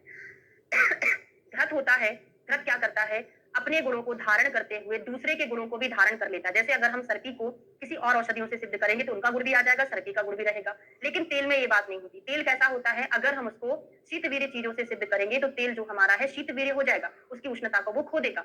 तो तेल भी संस्कारों का अनुवर्तन करता है, लेकिन वो अपने खुद के गुणों को त्याग देता है। इस कारण से घृत तेल दोनों का संस्कार अनुवर्तन होता है, लेकिन घृत श्रेष्ठ माना गया है, क्योंकि घृत अपने गुण को नहीं छोड़ता है, लेकिन तेल अपने गुण को छोड़ देता है। ये बात आपको समझ आ गई क्या? एक बार क्लास कंप्लीट होने के बाद आप यहाँ से पढ़ लीजिएगा, सब कुछ समझ में आ जाएगा। ठीक है, श्लोक अंडरलाइन करा दो। स्नेह वातम शमयति पित्तम माधुर्य तिता घृतम तुल्य स्तुषम संस्कार अस्तु जयित कफम। ये मैं आपको कहीं और पढ़ाऊंगी, निदान स्थान में पढ़ाऊंगी। ठीक है, जहां पर अनुवर्तन और योगवाही में क्या रेफरेंस है? अनुवर्तन का मीनिंग होता है दूसरे के गुणों को धारण कर लेना। योगवाही मतलब होता है कि जैसे वायु क्या है? योगवाही है। वायु क्या करता है? अगर वायु पित्त के साथ मिल जाएगा तो ये क्या करेगा? पूरा पित्त के जैसा गुण बना लेगा। और अगर वायु कफ के साथ मिल जाएगा तो पूरा कफ के जैसे काम करने लगेगा, वो अपने गुणों को छोड़ देता है। लेकिन संस्कार अनुवर्तन का मीनिंग ये होता है कि खुद के गुणों को धारण करके दूसरे गुणों को भी धारण कर लेना, वो होता है संस्कार अनुवर्तन। ठीक है, क्लियर हो गया?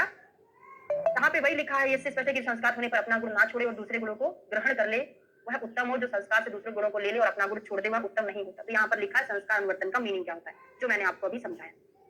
ठीक है, अब आते हैं चतुर्वेद स्नेहों का पृथक पृथक गुण क्या है। तो सबसे पहले हम घृत का गुण पढ़ रहे हैं। बहुत इंपॉर्टेंट टॉपिक है, एक एक टर्म आपको याद होना चाहिए। जिसको श्लोक याद है बहुत अच्छी बात है, नहीं है तो हम यहाँ पे गुण याद कर लेंगे। तो घृत क्या होता है? जैसे कभी भी मैं आपको याद कराती तो मैं अपने जो मेरा पंचकर्मा में रिसर्च वर्क था, हाइपर टेंशन के ऊपर रिसर्च वर्क था, उसमें मैंने दो ग्रुप लिए थे। एक में मैंने विरेचन कराया था, एक में शिरोधारा लिया था। ठीक है, विरेचन में क्या कराते हैं आप जानते हैं, स्नेहपान कराते हैं। ठीक है, 60 पेशेंट इसमें थे, 60 पेशेंट इसमें थे। थोड़ा सा इस थीसिस तो आप इमेजिन करके चलिएगा, उसी से रिलेट सारी चीजें मैं आपको बताने वाली, आगे भी जब पंचकर्मा हम पढ़ेंगे इसी को रिलेट करके याद करेंगे, ठीक है। तो विरेचन में क्या कराते हम, मतलब बीपी के पेशेंट में क्या कराते, पहले हम स्नेहपान कराते हैं। स्नेहपान में मैंने किसका प्रयोग किया था, घृत का प्रयोग किया था, जिसको संस्कारित किया था। तो कुल मिला के मेरा बोलने का मतलब यह है कि ब्लड प्रेशर में हमने घृतपान कराया था। तो ब्लड प्रेशर को मैं इसको मॉडिफाई कर दूं क्या, वात और पित्त लिख देती हूँ, बीपी।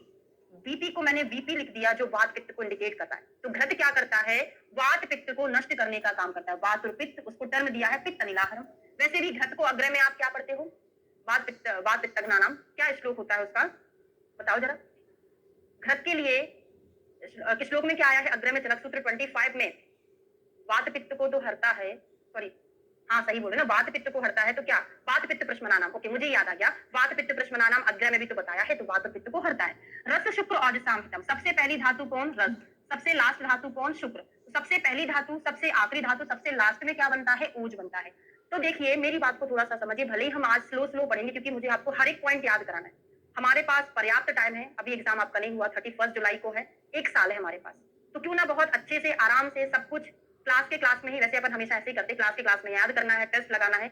अभी से इतना पंक्चुअल होकर आप पढ़ोगे तो आपको लास्ट के 1-2 महीने में परेशान नहीं होना पड़ेगा कि मुझे ये चीज याद नहीं है, वो चीज याद नहीं हो रही है। तो अभी से अच्छे से याद करते चलो, ऐसा बिल्कुल ना सोचो कि अभी बहुत टाइम है, जब एग्जाम आएगा तो मैं और अच्छे से याद कर लूंगा। अभी बस क्लास के साथ जैसा चल रहा है चलने दो, भीड़ चाल मत चलो। जो बता रहे हैं क्लास में बोला जा रहा है कि याद करना मतलब करना, क्योंकि आप दोबारा वीडियो नहीं देखोगे, पहली बार देख रहे हो, उसके बाद आपको दोबारा नहीं देखना है। आपको जो ट्रिक क्लास में बताई जा रही है आपको लिख लेना, जिसका थोड़ा बहुत छूट जाता है वो उसको थोड़ा फास्ट कर करके देख के उसको आज की आज ही ट्रिक लिख ले, जो भी चीज छूटा हुआ है। उसके बाद जब आप रिवीजन करोगे तो आपकी खुद की बुक से करना है, उसमें क्या क्या ट्रिक की हमने सब कुछ समझ लिया था, हमको बस उसको पढ़ना है, दोबारा वीडियो देख के टाइम वेस्ट नहीं करना है। बात समझ रहे हो ना, इसलिए अभी से अच्छे से पढ़ना शुरू करो ताकि आपको अपनी फाइनल लिस्ट में आप अपना नाम देख सको, है ना। चलिए, तो सबसे पहली धातु, सबसे आखिरी धातु और ओज को बनाता है। क्यों मैंने सही क्यों याद कराया, क्योंकि अभी आगे जाके हम एक और स्नेह में यही चीज पढ़ने वाले हैं। निर्वापन, निर्वापन का मतलब होता है दाह का शमन करना। तो देखिए अगर आपको कहीं पर जलन होती है तो आप क्या बोलते हैं, थोड़ा सा घी लगा लो, दाह ठीक हो जाएगा, तो निर्वापन। लास्ट में क्वेश्चन भी पूछूंगी, चारों स्नेह जब कंप्लीट हो जाएगा सब कुछ बनेगा। मृदुकरम, सॉफ्ट करता है, अगर घी की मालिश कर लोगे तो सॉफ्ट हो जाएगा। स्वर वर्ण प्रसादम, स्वर को अच्छा करता है, वर्ण को अच्छा करता है। गाँव में जो लोग रहते हैं वो बहुत घी खाते हैं, उनका स्वर बड़ा अच्छा रहता है, वर्ण भी नेचुरल रहता है, तो स्वर वर्ण को अच्छा करने वाला होता है घी। अब घी बहुत महंगा है, अच्छी चीजें स्वर वर्ण को तो बढ़ाएगा ना, तो निर्वापणम, मृदुकरम, स्वर वर्ण प्रसाद। अब तेल के गुण क्या है, मारु तघनम, नाचा श्लेष्म वर्धनम। तेल के लिए अग्र में क्या पढ़ा है आपने, वात श्लेष्म प्रश्मनानाम, वात श्लेष्म प्रश्मनानाम, ये आप अग्र में पढ़ोगे। सूत्र 25, वात और कफ को हरता है, तो मतलब वही हो गया ना, मारु तघनम, नाचा श्लेष्म वर्धनम का मीनिंग क्या होता है, कफ को भी नहीं बढ़ाता, इसका मतलब कफ को नष्ट करता है। जो लोग मोटे हैं वो सोचे कि मैं तेल वाला चीज ना खाऊं तो मैं दुबला हो जाऊंगा, ऐसा बिल्कुल नहीं है। तेल दोनों में काम करता है, मोटे को पतला करेगा, पतले को मोटा कर देता है ना। तो तेल जो है कफ वाला ले सकता है, कफ को बढ़ाने का काम बिल्कुल भी नहीं करता तेल। क्यों नहीं करता, यही सबसे बड़ा रीजनिंग क्वेश्चन बनेगा, प्रीवियस ईयर के एग्जाम में पूछा गया, अभी लेटेस्ट में, यहाँ से मैं आपको पढ़ाने वाली हूँ, ठीक है। तो मारु तघनम, नाचा श्लेष्म वर्धनम, और बल को बढ़ाता है। तो जो एथलीट्स वगैरह होते हैं क्या करते हैं, है ना, तेल का अभ्यंग कराते हैं, उनमें बल बहुत ज्यादा रहता है, तो तेल क्या होता है, बल को बढ़ाने वाला। और त्वचा पे लगाते त्वचा चमक जाती है, त्वचे होता है, उष्ण होता है, स्थिरता लाता है। अगर डेली डेली अभ्यंग करोगे तो आपकी बॉडी बढ़िया से चमकने लगेगी, स्थिर हो जाएगी। और तेलम योनि विशोधनम, योनि विशोधन के काम में आता है। एक कोड बना लो, योनि में क्या करते हैं, तेल का पिचू धारण करते हैं, एक कोड है, पिचू धारण करते हैं, काय का, तेल का, किसमें, योनि में करते हैं। तो याद रहेगा योनि विशोधन के लिए हमने तेल का प्रयोग किया है। तो वातहरम, नाकश्लेष्म वर्धनम, बलवर्धनम, त्वच्यम उष्णम स्थिरकरम, तेलम योनि विशोधनम, हो गया।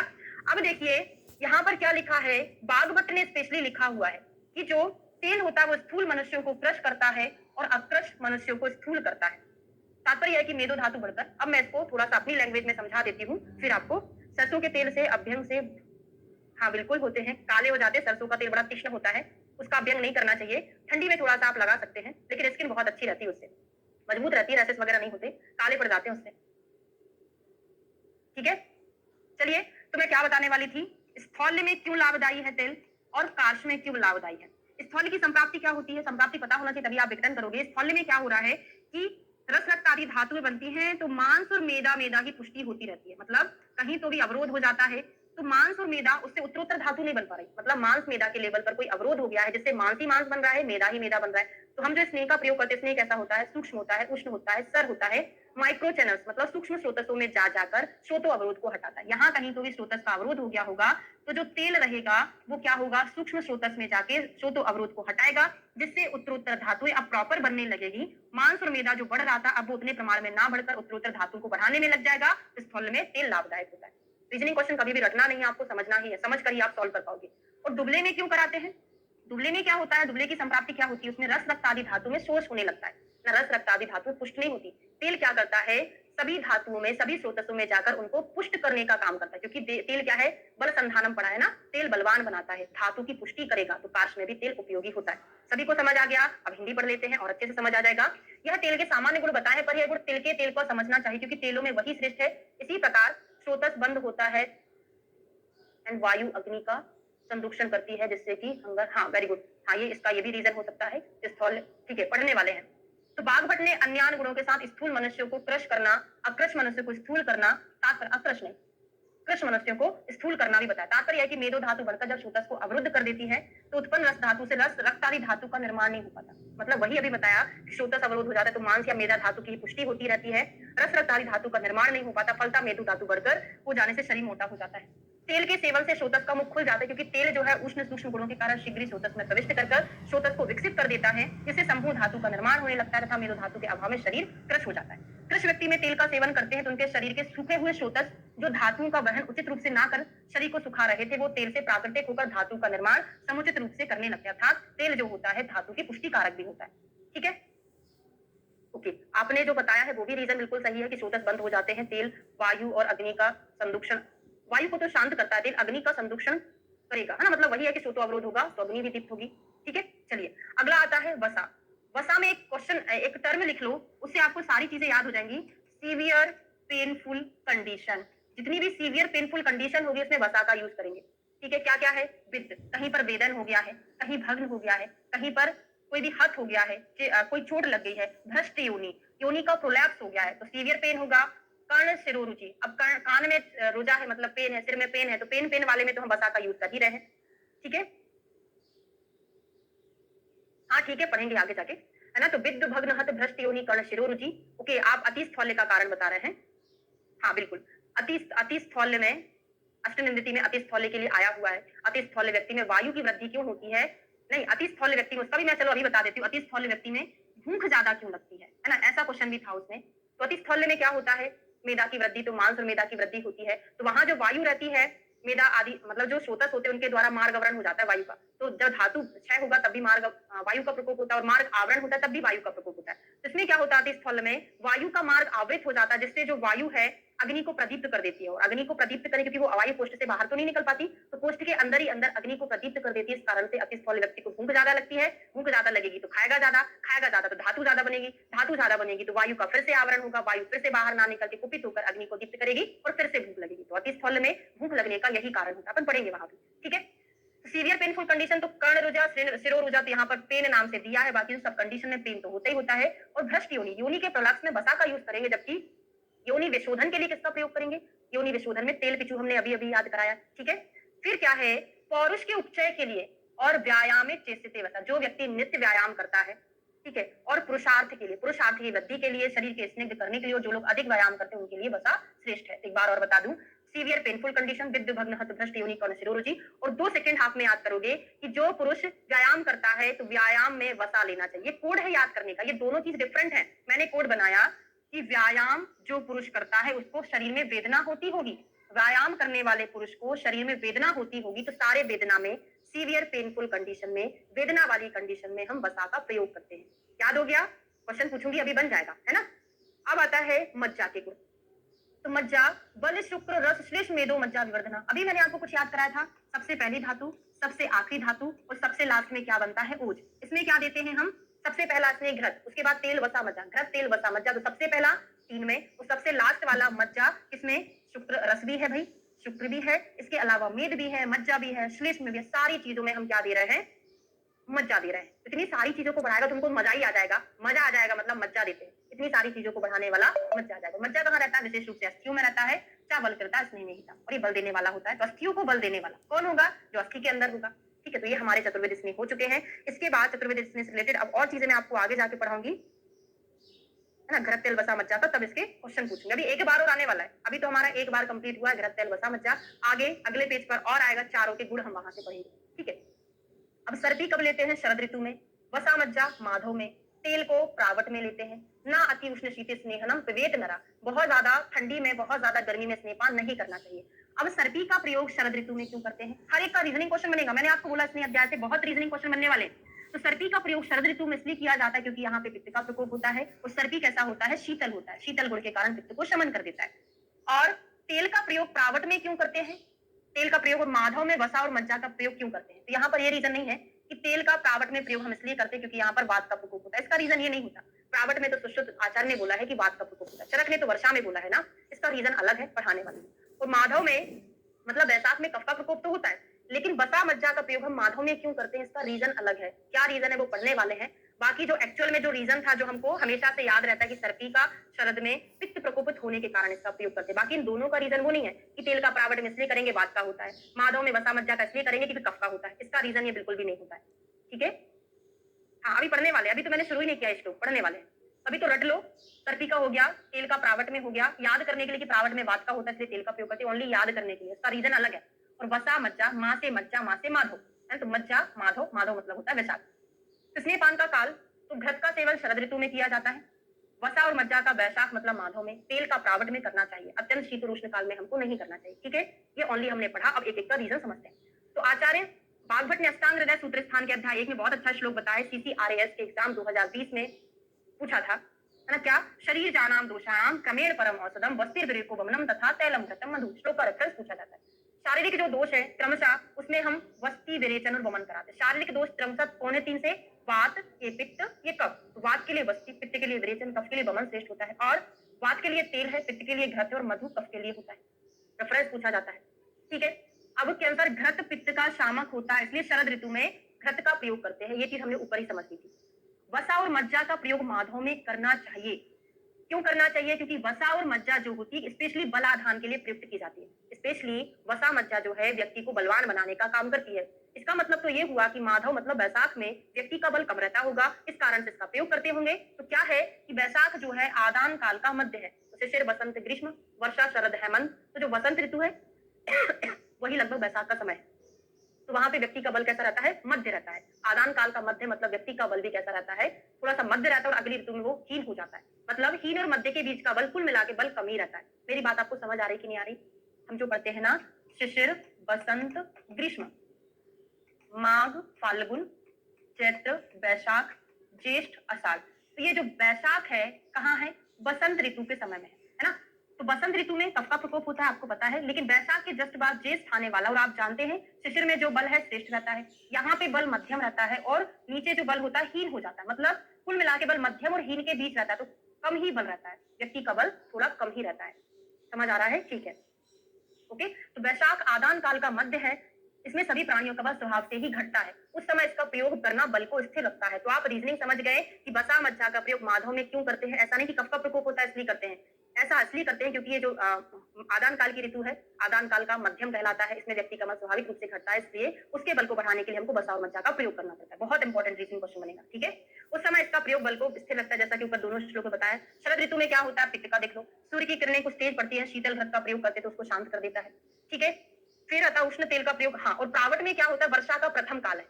कुछ शीतलता आ जाने से उष्ण तेल का प्रयोग किया जाता है। तो मैंने बोला ना, ऐसा नहीं बोला कि प्रावट में वायु का प्रकोप होने के कारण तेल का प्रयोग करते हैं। प्रावट जो है वर्षा का प्रथम काल होता है, इसमें थोड़ी सी शीतलता आ जाती है वायुमंडल में। इस शीतलता को नष्ट करने के लिए हम उष्ण तेल का प्रयोग करते हैं। और वसा मज्जा ना तो शीतल है ना ही उष्ण है, साधारण है। इसलिए वैशाख भी जो होता है ना तो ज्यादा उष्ण रहता है ना ही ठंडा रहता है। इसमें हमको साधारण का ही प्रयोग करना चाहिए। तो अब मुझे लास्टली इतना बता दीजिए कि जो मैंने आपको तीनों रीजन समझाए, आपको समझ आ गए? क्लियर हो गया? बाकी की ये जो बीच में दिया हुआ है तेल, वसा, मज्जा, यथापूर्वम, चरक, विमान अध्याय 8 में पढ़ेंगे। यहाँ से हमको पढ़ने की जरूरत नहीं है। इतना क्लियर हो गया भाई? सब बच्चों को समझ आ गया? ठीक है, ओके। चलिए, अब यहाँ पे जो लिखा है हेमंतिकम, दोषम, ये सब चीजें चरक सूत्र सारी अध्याय 2 में पढ़ाऊंगी। अंडरलाइन बस कर लो, है ना। ये श्लोक अंडरलाइन कर लो। ये 6 ऋतु में आपको पढ़ा चुकी हूँ। यहाँ पे ये सब अंडरलाइन कर लो। आप देख लिया करो ना, जहां जहां चीजें अंडरलाइन है वो कर लिया करो ना। ये चीज मैं आपको बाद में पढ़ाऊंगी। अब स्तनपान का काल दिन या रात्रि के अनुसार देखते हैं। तो वात पित्त की अधिकता है रात्रि में, उष्ण चापी पिबेत नरा। मतलब 3 कंडीशन थी। वात पित्त बढ़ा हुआ है और गर्मी के दिन है, तो आपको कब लेना चाहिए? रात्रि के समय लेना चाहिए। कंसेप्ट बना लें कि जब नॉर्मल टेम्परेचर हो जाए ना तब लेना चाहिए। तो देखो, गर्मी के समय में रात का समय ऐसा रहता है थोड़ा सा टेम्परेचर नॉर्मल। वो अलग बात है कि घर के अंदर और ज्यादा गर्मी लगती है रात के समय में, लेकिन वायुमंडल को सूर्य जब डूब जाएगा तो ठंडक तो हो जाएगी ना। तो वात पित्त बढ़ा है, वायु पित्त का अनुवर्तन कर रहा है यहाँ पे, मतलब पित्त के जैसा हो गया। तो वात पित्त बड़ा है, गर्मी के दिन है तो रात के समय ले लो। और अगर कफ की अधिकता है ना, ओनली कफ है, यहाँ बात नहीं है, नहीं तो आप बात भी जोड़ दो। कफ की अधिकता है और ठंडी का समय है, तो नॉर्मल टेम्परेचर कब होता है? ठंडी के समय दोपहर के टाइम पे टेम्परेचर अच्छा रहता है ना, तो दिन उसको दोपहर को दिन ही बोलते हैं, अपन दिन लिख लेते हैं ना। तो कफ की अधिकता है, ठंडी का समय है तो दिन में ले लो। वात पित्त की अधिकता है, गर्मी के दिन है तो रात्रि में ले लो। अगर हमने उल्टा कर लिया कि वात पित्त बड़ा है, उष्णता है, और हमने इसमें दिन में ले लिया स्नेहपान, तो कौन से रोग होंगे पूरे याद करना है। अगर कफ का बड़ा हुआ है, ठंडी का समय है, दिन में ना लेके हमने रात्रि में ले लिया, तो क्या हो सकता है, वो चीजें हमको याद करना है, बहुत इंपॉर्टेंट है। और क्या बताए हैं, तो देखिए अति उष्णे व दिवा पीतो वात पित्त अधिक, वही वात पित्त की अधिकता है, बहुत गर्मी हो दिन में पी लिया तो क्या हो जाएगा, यूपी मुक्का याद कर लो, यूपी मुक्का। यूपी वालों ने मुक्का मारा या यूपी वालों को मुक्का मारा, उल्टा सीधा याद कर सकते, बुरा नहीं मानना, है ना। जब एमपी में थे भाई तो ऐसी ट्रिक बना देते थे, यूपी वालों को हमने मुक्का मार दिया। अब ऐसा नहीं बनाते, गुस्सा आ जाएगा उनको, सॉरी, है ना, ऐसा नहीं, वो सिर्फ ट्रिक है समझाने के लिए, ऐसा गुस्सा मत करना, नहीं तो आप फोन लगाते रहो कि मैडम यूपी वालों को आपने ऐसा क्यों बोला। तो यूपी मुक्का, तो क्या है, यू से हो जाएगा उन्माद, पी से हो जाएगा पिपासा, मुक्का से क्या हो जाएगा, मुंह से हो जाएगा मूर्छा, का से हो जाएगा कामना। पूरा कोड बन रहा है, यूपी मुक्का, उन्माद, पिपासा, मूर्छा और कामना। अब याद करने का और तरीका है, कभी भूल गए यूपी वालों को मुक्का याद नहीं आया तो हम कैसे याद करेंगे, हमको पता है जहां पर पित्त होगा वायु उसका अनुवर्तन करेगा, तो वात के साथ पित्त मिल जाएगा, सारी गर्मी वाली चीजें याद कर लो। आपको बहुत ज्यादा गर्मी लग रही है तो प्यास लगेगी, बहुत ज्यादा गर्मी लग रही है तो चक्कर आ जाएगा, है ना, और पागल भी हो सकते हो। और कामला आपको पता ही है, जब पित्त वर्धक आहार विहार व्यक्ति खाता है तो कामला हो जाता है, तो पित्त वाली कंडीशन में कामला याद रहेगा। ट्रिक को भी हमेशा ट्रिक की तरह याद नहीं करना, उसको समझकर भी याद करना, बाई चांस भूल गए तो सब गड़बड़ हो जाएगा, ठीक है। और बाकी का श्लेष में की अधिकता है और ठंडी का समय है, रात्रि में ले लिया तो सारे कफ वृद्धि की चीजें मिलेगी, कफ बढ़ेगा तो भूख नहीं लगेगी, ये सारी चीजें। तो क्या है, आना, अरुचि होगा, शूल और पांडु। कामला इधर है तो पांडु इधर आ जाएगा। तो देखो अरुचि किसके कारण होता है, कफ के कारण ही होता है, तो अरुचि, शूल, आना और पांडु। पांडु कैसे होता है, आपको पता है, जब रस और रक्त के लेवल पर अवरोध हो जाता है, मतलब कफ जब वृद्धि हो जाती है, कफ बढ़ जाएगा तो वो शोतो अवरोध कर देगा, शोतो अवरोध कर देता है तो पांडु उत्पन्न हो जाता है। तो ऐसे भी याद रहेगा या वैसे भी याद कर सकते हो, आपकी ऊपर कामला था, नीचे पांडु हो जाएगा, ठीक है, समझ आ गया, दोनों चीजें याद हो गई। अब उत्तर स्नेहपान का अनुपान क्या होता है, तो जलम उष्णम घृतम पेयम युष तेल अनुशस्यते बसा मज्जा मंडा स्या सर्वेषु उष्णम अथाम्बुवा। इसका भी रीजन है, घृत के बाद गर्म पानी क्यों पीना चाहिए।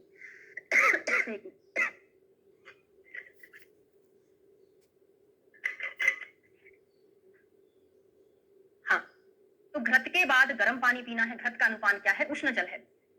यूष, तेल के बाद क्या करना है, यूष का पान करना है। बसा मज्जा के बाद मंड का अनुपान करना। पहले तो कोड बना दूं, फिर हम इसका एक्चुअल रीजनिंग पढ़ेंगे। तो देखो घी आप जब पीते हो तो आपके मुंह पे घी लिप्त हो जाता है, तो आप गर्म पानी पियोगे, घी को साफ करके अंदर ले जाएगा, ये याद करने का कोड है, बाकी रीजन अलग है, ठीक है। अब यूष, तेल, आप यूष बनाते हो, दाल फ्राई करते हो, दाल को अपन यूष बोलते हैं। तेल, दाल फ्राई करते तो काय में करते हो, तेल में करते हो ना, तेल में थोड़ा सा राई जीरा वगैरह डाल के दाल फ्राई करते हैं ना, तेल में हम यूष बनाते हैं, तेल में यूष बनाते हैं, याद हो गया। फिर बसा मज्जा, तो माँ से मंजा, माँ से मंड, तो मज्जा के साथ साथ बसा हमेशा चलता है साथ में, तो बसा मज्जा का अनुपान क्या हो जाएगा, मंड। घृत पीने के बाद गर्म जल, तेल पीने के बाद यूष, बसा मज्जा के बाद मंड पीना चाहिए। और अभाव में, सभी के अभाव में सर्वोत्तम अनुपान क्या होता है, सभी स्नेहों के पीने के बाद हमको गर्म जल पीना चाहिए, ठीक है। तो अनुपान का मतलब क्या होता है, अनुपान का मीनिंग होता है कि वह जो दी गई औषधि को सारे शरीर में सुटेबल तरीके से फैला दे, वो अनुपान कहलाता है। तो अनुपान के द्वारा औषधि का गुण शरीर में शीघ्र प्रसारित होता है। अनुपान इस प्रकार का दिया जाता है जो औषधि के गुणों को विशेष रूप से विकसित करे, प्रायः वह औषध गुण से विपरीत होता है।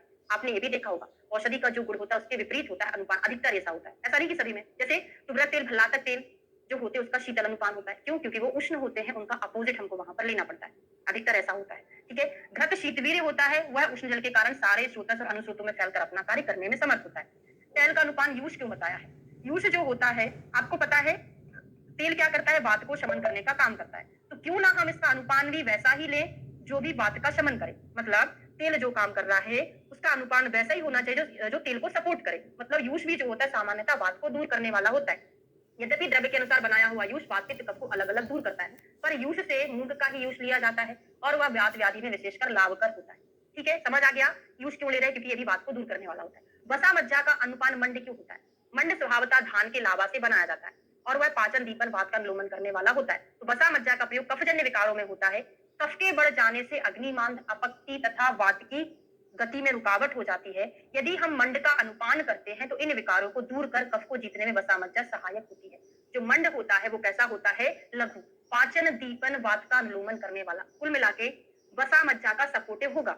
वसा मज्जा वसंत में प्रयोग कर रहा है, कोई कफ का वृद्धि थी वहां तो हम कर रहे थे, लेकिन उसका रीजन अलग था, लेकिन कफ का तो प्रकोप हो रहा था ना, तो ये कफ के प्रकोप को हटाने में वसा मज्जा का सहायता करता है, कौन, मंड, क्योंकि ये पाचन दीपन और लघु होता है, ठीक है, क्लियर हो गया।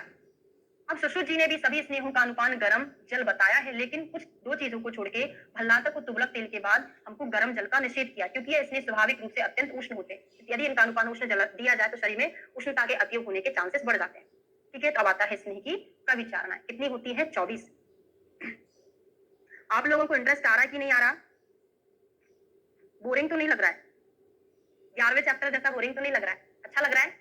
क्योंकि देखो भाई, अगर हम इस तरीके से नहीं पढ़ेंगे कि रीजनिंग क्वेश्चन पता नहीं रहता कहाँ से पूछ लिया जाएगा, है ना। रीजनिंग क्वेश्चन तो यहीं से पूछते हैं, जो अभी बसा मज्जा का प्रयोग ही क्यों करते हैं, है ना, छत छीन में वमन क्यों नहीं कराते हैं, पूरा छत में क्यों नहीं कराते, तो इस टाइप के क्यों वाले ही रीजनिंग क्वेश्चन बनेंगे। मतलब यस मैम बोरिंग लग रहा है? अच्छा बोरिंग लग रहा है, यस मैम बोरिंग लग रहा है कि नहीं लग रहा है? ठीक है, अब जैसा भी लगे, हमको पता है ना आपके लिए क्या अच्छा है, तो हम तो वही करेंगे। जैसे आपके मम्मी पापा होते हैं ना, आपको पता है वो आपको डांट रहे हैं कि मोबाइल नहीं देखना, आपको बुरा लगता है कि मेरे लिए मोबाइल को क्यों मना कर रहे हैं, लेकिन उनको पता है कि आपके लिए मोबाइल देखना अच्छा है कि नहीं अच्छा। तो हमको पता है ना कि आपको क्या पढ़ाना अच्छा है क्या नहीं है, हम तो पढ़ाएंगे, भले ही आपको अच्छा लगे या ना लगे। ठीक है, समझे? ओके, चलिए। हाँ हो या ना हो, पढ़ना तो है, हमको पता है ना आपके लिए क्या अच्छा है, बस तो पढ़ते रहो। इसलिए कि प्रविचारणाएं कितनी होती है? 24 होती है। किसके आधार पर होती है? ये अन्न के आधार पर होती है।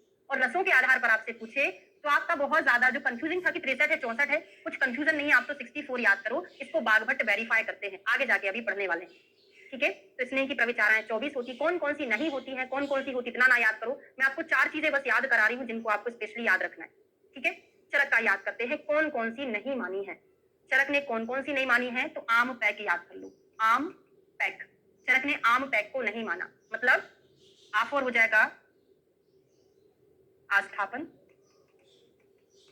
मां से हो जाएगा मंड, पे से हो जाएगा पेया, का से हो जाएगा कवल। इनको चरक ने नहीं माना।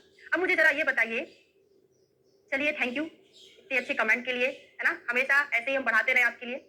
हाँ, तो मैं क्या बोल रही थी कि आपको स्नेह का मतलब पता है कि मतलब कोई भी ऐसी चीज जो हमारे अंदर जाए, बॉडी के अंदर जाए और हमको स्नेहित करे, वो होगा। वमन विरेचन आ ही नहीं सकता। क्यों नहीं आ सकता? कि आप बोलोगे मैडम आपने तो इसमें ये नहीं लिखा था कि वमन विरेचन नहीं बताया। वो आपको दिमाग से सोचना ना कि वमन में हम बॉडी से कोई भी चीज निकाल रहे हैं तो उसे स्नेहन कैसे होगा। विरेचन से कोई भी चीज निकाल रहे तो वमन विरेचन तो आ ही नहीं सकता। अनुवासन जरूर आएगा, आस्थापन नहीं आएगा। आस्थापन में क्या हो रहा है? बॉडी का निरूपण हो रहा है, बॉडी को रुक्षता मिल रही, ना कि स्निग्धता मिल रही है। तो आम पैक में आस्थापन मंड, माफ और मध्य नहीं लगाना, माफ और मंड लगाना, पेया और कवल को नहीं माना। ठीक है, अब काश्यप का देखते हैं। काश्यप ने, आचार्य काश्यप ने स्नेह की प्रविचारणा 20 बताई है, मतलब -4 कर दिए हैं। कौन कौन सी -4 कर दिए हैं? तो उनका कोड है उन्वम। जो चरक ने बताया था वो नहीं बताएंगे। उसे क्या हो जाएगा? उत्तर वस्ती। अभी याद कराऊंगी।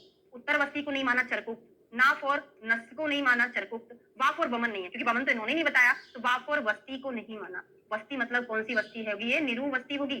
ठीक है, और माफ और मध्य को नहीं माना। माफ और मंड क्यों नहीं होगा? मंड तो इन्होंने नहीं माना, तो ये क्या मानेंगे, है ना। तो माफ और मध्य को नहीं माना। याद कैसे करोगे? उन्वम तो हो गया, उत्तर वस्ती, वस्ती, नस्र, मध्य। बच्चे छोटे होते हैं तो उत्तरवस्ती दोगे क्या? नहीं दोगे ना। नस्य दोगे क्या? नहीं दोगे। उत्तरवस्ती भी नहीं दे सकते बच्चों को। काश्यप बच्चों के डॉक्टर। अभी आप बोलोगे मैडम बच्चा बच्चा क्या करें, हमको बताया नहीं क्या कोड है। काश्यप जो है बच्चों के डॉक्टर है। बच्चों के डॉक्टर होने के कारण अपन हमेशा बच्चों वाले डॉक्टर से कोरिलेट करके याद करते। तो बच्चों में उत्तरवस्ती नहीं देते, नस्य नहीं देते, वस्ती नहीं देते। तो मद्यपान भी करता क्या बच्चा? नहीं करता ना, है ना। तो मद्यपान भी नहीं कराएंगे। तो ये 4 चीजें इन्होंने मना करी जो चरक ने बताई। अब देखो चरक ने क्या क्या बताया, है ना। यहाँ से हम वो मैच कर लेते हैं। तोदन विलेपी रस मांस दूध दही यवागु सूप शाक यूष कामलिका खड़ सत्तू तिल का कल्प मध्य, ये नहीं माना है। भक्ष्य अभ्यंजन वस्ती, उत्तर वस्ती, ये जो वस्ती है इसे आस्थापन वस्ती चरक ने नहीं माना। ये वस्ती जो है स्नेह वस्ती कहलाएगी, मतलब यहाँ पे जो है स्नेह वस्ती कहलाएगी, आस्थापन नहीं कहलाएगी। ठीक है, निरू तो चरक ने नहीं मानी है, तो निरू कैसे होगी? क्या बोल रहे हैं? अच्छा हाँ, नहीं मैं जो बोलना चाह रही थी, यहाँ पे जो चरक का है ये वस्ती है, कौन सी? स्नेह वस्ती है। उसको भी काश्यप ने हटा दिया, है ना। ये निरू नहीं होगी, वो इधर निरू लिखना है। ओके मैं समझ गई हूँ, है ना। तो यहाँ पर जो वस्ती है वो अनुवासन ही है ना। तो यहाँ पर जो है स्नेह वस्ती है, उन्होंने नहीं माना। उत्तर वस्ती नहीं माना है, और एक और क्या नहीं माना है? नस्य नहीं माना। 4 चीजें उन्होंने नहीं मानी है। ठीक है, तो ये समझ गए क्या क्या माना है क्या क्या नहीं माना, बस इतना याद करो। 24 कौन सी होती है? जो पंचकर्मा से एमडी है भाई, उसको तो याद रहेगा। अब एमडी क्या, जो पीएससी की तैयारी करेगा वही एमडी रहेगा, बाकी सारे प्री पीजी वाले है ना। तो नस्य विलेपी चारसो मान संपयोदति, इतना याद कर लो, बाकी का याद हो ना हो कोई दिक्कत नहीं है। तो गंडूश माना है, कवल नहीं माना है, या वागु माना है, या नहीं माना, इसलिए अपन ने ऐसे करके उसको लिख लिया है। ठीक है, अब आगे जब पढ़ूंगी तब इसका विमर्श एक बार और रिपीट करूंगी आपके लिए, क्योंकि यहाँ पे प्रविचारणा का बड़ा मतभेद है, उसको हम बाद में पढ़ेंगे। वस्ती वाला रिपीट कर दीजिए। वस्ती वाला देखो, जो चरक ने वस्ती मानी है उसको अनुवासन वस्ती समझना आप, आस्थापन करके वस्ती नहीं मानी, क्योंकि आस्थापन जो है स्नेहन का काम नहीं कराती है ना। चक्रपाणी में आप पढ़ोगे, कंफ्यूजन है, चक्रपाणी में पढ़ोगे, पढ़ लेना आज। तो आस्थापन जो वस्ती है, चरक ने नहीं माना है, वस्ती उत्तर वस्ती तो माना, जो वस्ती नाम दिया, वैसे वस्ती का मतलब हमको आस्थापन ही लेना चाहिए हमेशा, लेकिन केवल इसने कल्पना के संदर्भ में जो वस्ती है उसको अनुवासन वस्ती समझना है। तो आप खुद ही समझो, अगर हमको बॉडी का स्नेहन कराना, कुछ लोग क्या होते हैं, प्रैक्टिकल हमने किया हुआ है, कुछ लोग क्या होते हैं कि मुख्य मार्ग से स्नेहपान नहीं करते, तो हम उनको अनुवासन वस्ती के थ्रू उनका शरीर स्निग्ध करते हैं, फिर वमन विरेचन कराते हैं। ऐसा भी प्रैक्टिकली अपन ने किया है। तो निरुवस्ती के द्वारा कभी भी बॉडी को स्निग्ध नहीं कर सकते, क्यों? भले उसमें स्नेहन हम डालते हैं, लेकिन स्नेहन जो होता है कम क्वांटिटी में होता है और बॉडी का पूरा मल को बाहर रूक्षण का काम करती है। निरुवस्ती कभी भी स्नेहन का काम नहीं करती है। अब समझ आ गया? बताएं जरा, फिर ही आगे बढ़ेंगे। क्लियर हो गया कंफ्यूजन? और काश्यप का जो 4 चीजें नहीं मानी, वहां पर वस्ती लिखा है, मतलब वही वस्ती है जो चरक ने बताई है, उसी को नहीं माना, तभी तो उनके 4 माइनस होंगे ना। क्लियर हो गया? एक बार चक्रपाणी खोल के देख लीजिएगा अगर जिसके पास होगा, क्योंकि यहाँ पर पूरी चीजें पॉसिबल नहीं होती, उससे बताना। एक मिनट। हाँ, देखिए विमर्श में, चलो चक्रपाणी ना देखो तो यहीं पर विमर्श लिखा चक्रपाणी जी का। क्या लिखा है? कौन से पेज पे? शायद मैंने स्कैन ही नहीं किया। 260, हाँ ये लिखा है, 19 नंबर का लिखा हुआ है। देखो, वस्ती, इससे विधि पूर्वक अनुवासन वस्ती का प्रयोग लिया जाता है, क्योंकि यह स्नेहन का प्रकरण है, शरीर को स्निग्ध करने के लिए ही यह किया जाता है। नीरू वस्ती होती है, कमेंट्री है चक्रपाणी, है ना। जब हम एमडी कर रहे थे ना, तब हमने पढ़ा था, है ना। चक्रपाणी साथ में पढ़ाई जाती थी, पढ़ाई क्या जाती थी, खुद ही पढ़ते थे। चरक चक्रपाणी, उसमें लिखा हुआ है। यहाँ पर जो नॉर्मली हम जो वस्ती लिखी रहती है ना, उस वस्ती से हम क्या समझते हैं, कहीं भी वस्ती लिखी हो दुनिया में, उससे आपको नीरू वस्ती समझना, उससे अनुवासन का भान कभी भी नहीं लेना। केवल इसलिए कल्पना के संदर्भ में ये जो वस्ती है, इसको हम अनुवासन समझेंगे, नीरू नहीं समझेंगे। अब तो क्लियर हो गया भाई? आंखों से लिखा देख लिया तो यकीन कर लो, भले हमारी बात पे यकीन ना हो, है ना। देख लिया तो कर लो। तो चक्रपाणी ने कर्णाक्षी तर्पणम, ऐसा अब ये ना पढ़ो, बहुत डीप हो जाएगा, पीएचडी लेवल का हो जाएगा। अच्छे पे अस्तु या स्नेहो ना तमाहु विचारना, स्नेह विषद दृष्टा कल्पा प्राथम कल्पिका। क्या है? अच्छे स्नेह की का प्रवचारणा की गणना में निषेध। जो केवल स्नेह का पान किया जाता है उसे विचारना नहीं कहा जाता। विचारना का मीनिंग ये होता है कि हमने जो स्नेह की 24 प्रविचारणा पढ़ी, हाँ, स्नेह की हमने जो 24 प्रविचारणा पढ़ी, प्रविचारणा का मीनिंग ये होता है, अगर कोई व्यक्ति स्नेह का पान नहीं कर पा रहा है तो हम उसको या बागु मिला के देते, खीर में मिला के दे दो, मध्य में मिला के दे दो, आराम से पी जाएगा, है ना। तो प्रविचारणा मतलब अगर हम घृत को या स्नेह को किसी में मिला के देते, वो प्रविचारणा। और अच्छे पान मतलब होता है प्योर घृत, या उसमें आप प्योर कोई भी स्नेह जिसमें आप कोई भी चीज मिलाकर नहीं दे रहे हो, वो अच्छे पान कहलाता है। तो जो केवल स्नेह का पान किया जाता है उसे विचारना नहीं कहा जाता। वैद्यों ने से अच्छे पान स्नेह को मुख्य कल्पना कहा है। तो अच्छे पान को विचारना ना बोल के अच्छे पान को क्या कहा है? मुख्य कल्पना कहा है। काश्यप में निरू होगी ना, काश्यप ने तो 4 बताई नहीं है ना, चरकोक्त 4 है, उसमें निरू अनुवासन का तो कुछ लेना ही नहीं है। उत्तरवस्ती चरक ने बताई, तुमने नहीं बताई। नस्य चरक ने बताया, काश्यप ने नहीं बताया। वस्ती चरक ने बताई, काश्यप ने नहीं बताई, है ना। ऐसे करके है, मतलब जो चरक ने बताया था उनमें से 4 को घटा दिया, तो बस वो आपका वही सॉल्व हो गया ना, उसमें कंफ्यूज नहीं होना है। अर्थात किसी अन्य द्रव्य के साथ ना मिलाया हुआ स्नेह का प्रयोग विचारना नहीं कहा जाता। विचारना में स्नेह की मात्रा अल्प होती, इसलिए यह देर से कार्य करता है। अभ्यंग में प्रयुक्त स्नेह भी अल्प मात्रा में होता है, इसलिए इसे भी विचारना ही कहा जाता है। केवल स्नेह पीने से स्नेह की मात्रा अधिक होती है, शीघ्र ही कार्य करता है। केवल स्नेह पीना वैद्यों ने प्रधान माना। ठीक है, अब 64 प्रकार की प्रविचारणाएं कैसी होती है? रसों के आधार पर होती है। अब आप बोलोगे मैडम रसों के संयोग से कितनी होती है? 63 होती है। संपूर्ण या अलग अलग 6 रसों के संयोग से कितनी? 63। और द्रव्यांतर संयोग से रहित केवल स्नेहपान एक प्रकार का होता है। इस प्रकार रसों के संयोग से 63 और एक अच्छे पान, कुल मिलाकर स्नेह की प्रविचारणा कितनी होती है? 64 होती है। ये क्वेश्चन जो है बहुत कंफ्यूज करता है। क्या कंफ्यूज करता है? आपसे सिंपल क्वेश्चन पूछ लिया कि रसों के संयोग से प्रविचारणाएं कितनी होती है, आप 63 आंसर लगा के आ जाते हो। फिर आप बोलते हो कि मैडम वहां से 63 अलग लिखा था, 64 तो एक अच्छे पान है, वो थोड़ी प्रविचारणा होता है। लेकिन आप अष्टांग हृदय का, सूत्र स्थान का, अब कौन सा चैप्टर मैं ही भूल गई, 16 है कि 18 है, इसने अध्याय देख लीजिएगा, वहां पे पढ़ना। उन्होंने 64 को कंक्लूड किया है। हाँ, 64 को, वही मैं बता रही हूँ, 64 को कंक्लूड किया कि 64 ही लगाओगे, भले अच्छे पान उसी के अंदर आ रहा है, 64 ही लगाना। क्वेश्चन गलत हो जाता है, आप 63 लगा के आ जाओगे, वो आंसर 64 मान लेंगे। अगर बाई चांस ऑप्शन में 64 है ही नहीं, 64 है ही नहीं, तो आप 63 लगा सकते हो। ठीक है, अभी वो भी बता देती हूँ। रस चोपिता स्नेहा षड्भी त्रिषष्टिदा संख्या एवं इत चतुष्षष्टि स्नेहा नाम प्रविचारणा, यहाँ से क्वेश्चन बनता है। वो चतुष्षष्टि स्नेहा नाम प्रविचारणा, रसों के आधार पर स्नेह की जो प्रविचारणा है 64 ही लगाओगे। बात समझ में आ गई है? इसलिए मैंने आपको पहले ही बता दिया था, कंफ्यूज नहीं होना, आप तो 64 ही लगाना। स्नेहों की प्रविचारणा 64 होती है। साधारण रूप से 24 प्रविचारणाएं अन्न आदि के संयोग से बताई हैं। तो अन्न के आधार पर 24 थी, रस के आधार पर 64 है, 64 है। पारिक के 80 पेजेस में भी मैंने आपको बहुत अच्छे से इसको कंक्लूड किया हुआ है। विशेष रूप से रसों के अनुसार कल्पना करने पर अच्छे पान लेकर 64 प्रकार की बताई। इन भेदों का प्रयोग मनुष्य की प्रकृति ऋतु के आधार पर करना चाहिए। ठीक है, एक और चीज बता दूं, क्या बता दूं? हाँ, अब आप एक और चीज पढ़ोगे अच्छे पान को लेके। मैं इसके मत में बिल्कुल भी नहीं हूँ, लेकिन क्वेश्चन का एग्जामिनर यही आंसर मानता है तो आप वही याद कर लो। मैं तो इसके मत में नहीं हूँ। अब मैं कहाँ से आई, मैं तो बहुत तुच्छ इंसान हूँ भाई। संहिता जिनने लिखी है, एग्जामिनर बड़े-बड़े लोग हैं, है ना? लेकिन मेरे हिसाब से थोड़ी-सी अलग चीज़ है, लेकिन जो एग्जामिनर मानता है वही। आपको ऑप्शन में दिखेगा अच्छपान क्या है? प्रथम कल्पना है, इसमें की प्रविचारणा है। फिर सी ऑप्शन रहेगा प्रथम कल्पना प्लस प्रविचारणा, वो आंसर यही मानते हैं, तो आप यही याद कर लो, है ना? मैंने किया था, मेरा गलत हो गया था, मैंने ओनली प्रथम कल्पना लगाया था, है ना? लेकिन उन्होंने हमेशा यही मानते वो लोग, पता नहीं क्यों मानते। और उन्होंने अभी जो अच्छपान अस्तेयस्नेहु समाहुना प्रविचारणा करके बताया है कि अच्छपान को प्रविचारणा में काउंट नहीं करना है, फिर अपने 64 के अंदर तो उसको काउंट कर लिया था, इसलिए शायद उन्होंने यही माना है, प्रथम कल्पना प्लस प्रविचारणा। यहीं पर एंड करेंगे। ये चीज आपको समझ आ गई, नहीं समझ आई तो भी रट लो आप, क्योंकि यही एग्जामिनर आंसर मानते हैं। उन्होंने बोला है प्रथम कल्पना भी है प्लस प्रविचारणा भी है, तो आपका आंसर सी होना चाहिए। ठीक है, प्रीवियस ईयर के क्वेश्चन पेपर सॉल्व करोगे, मिलेगा आपको जरूर, 2 3 4 बार तो मिल ही जाएगा। इतना बता दो, क्लियर सभी को?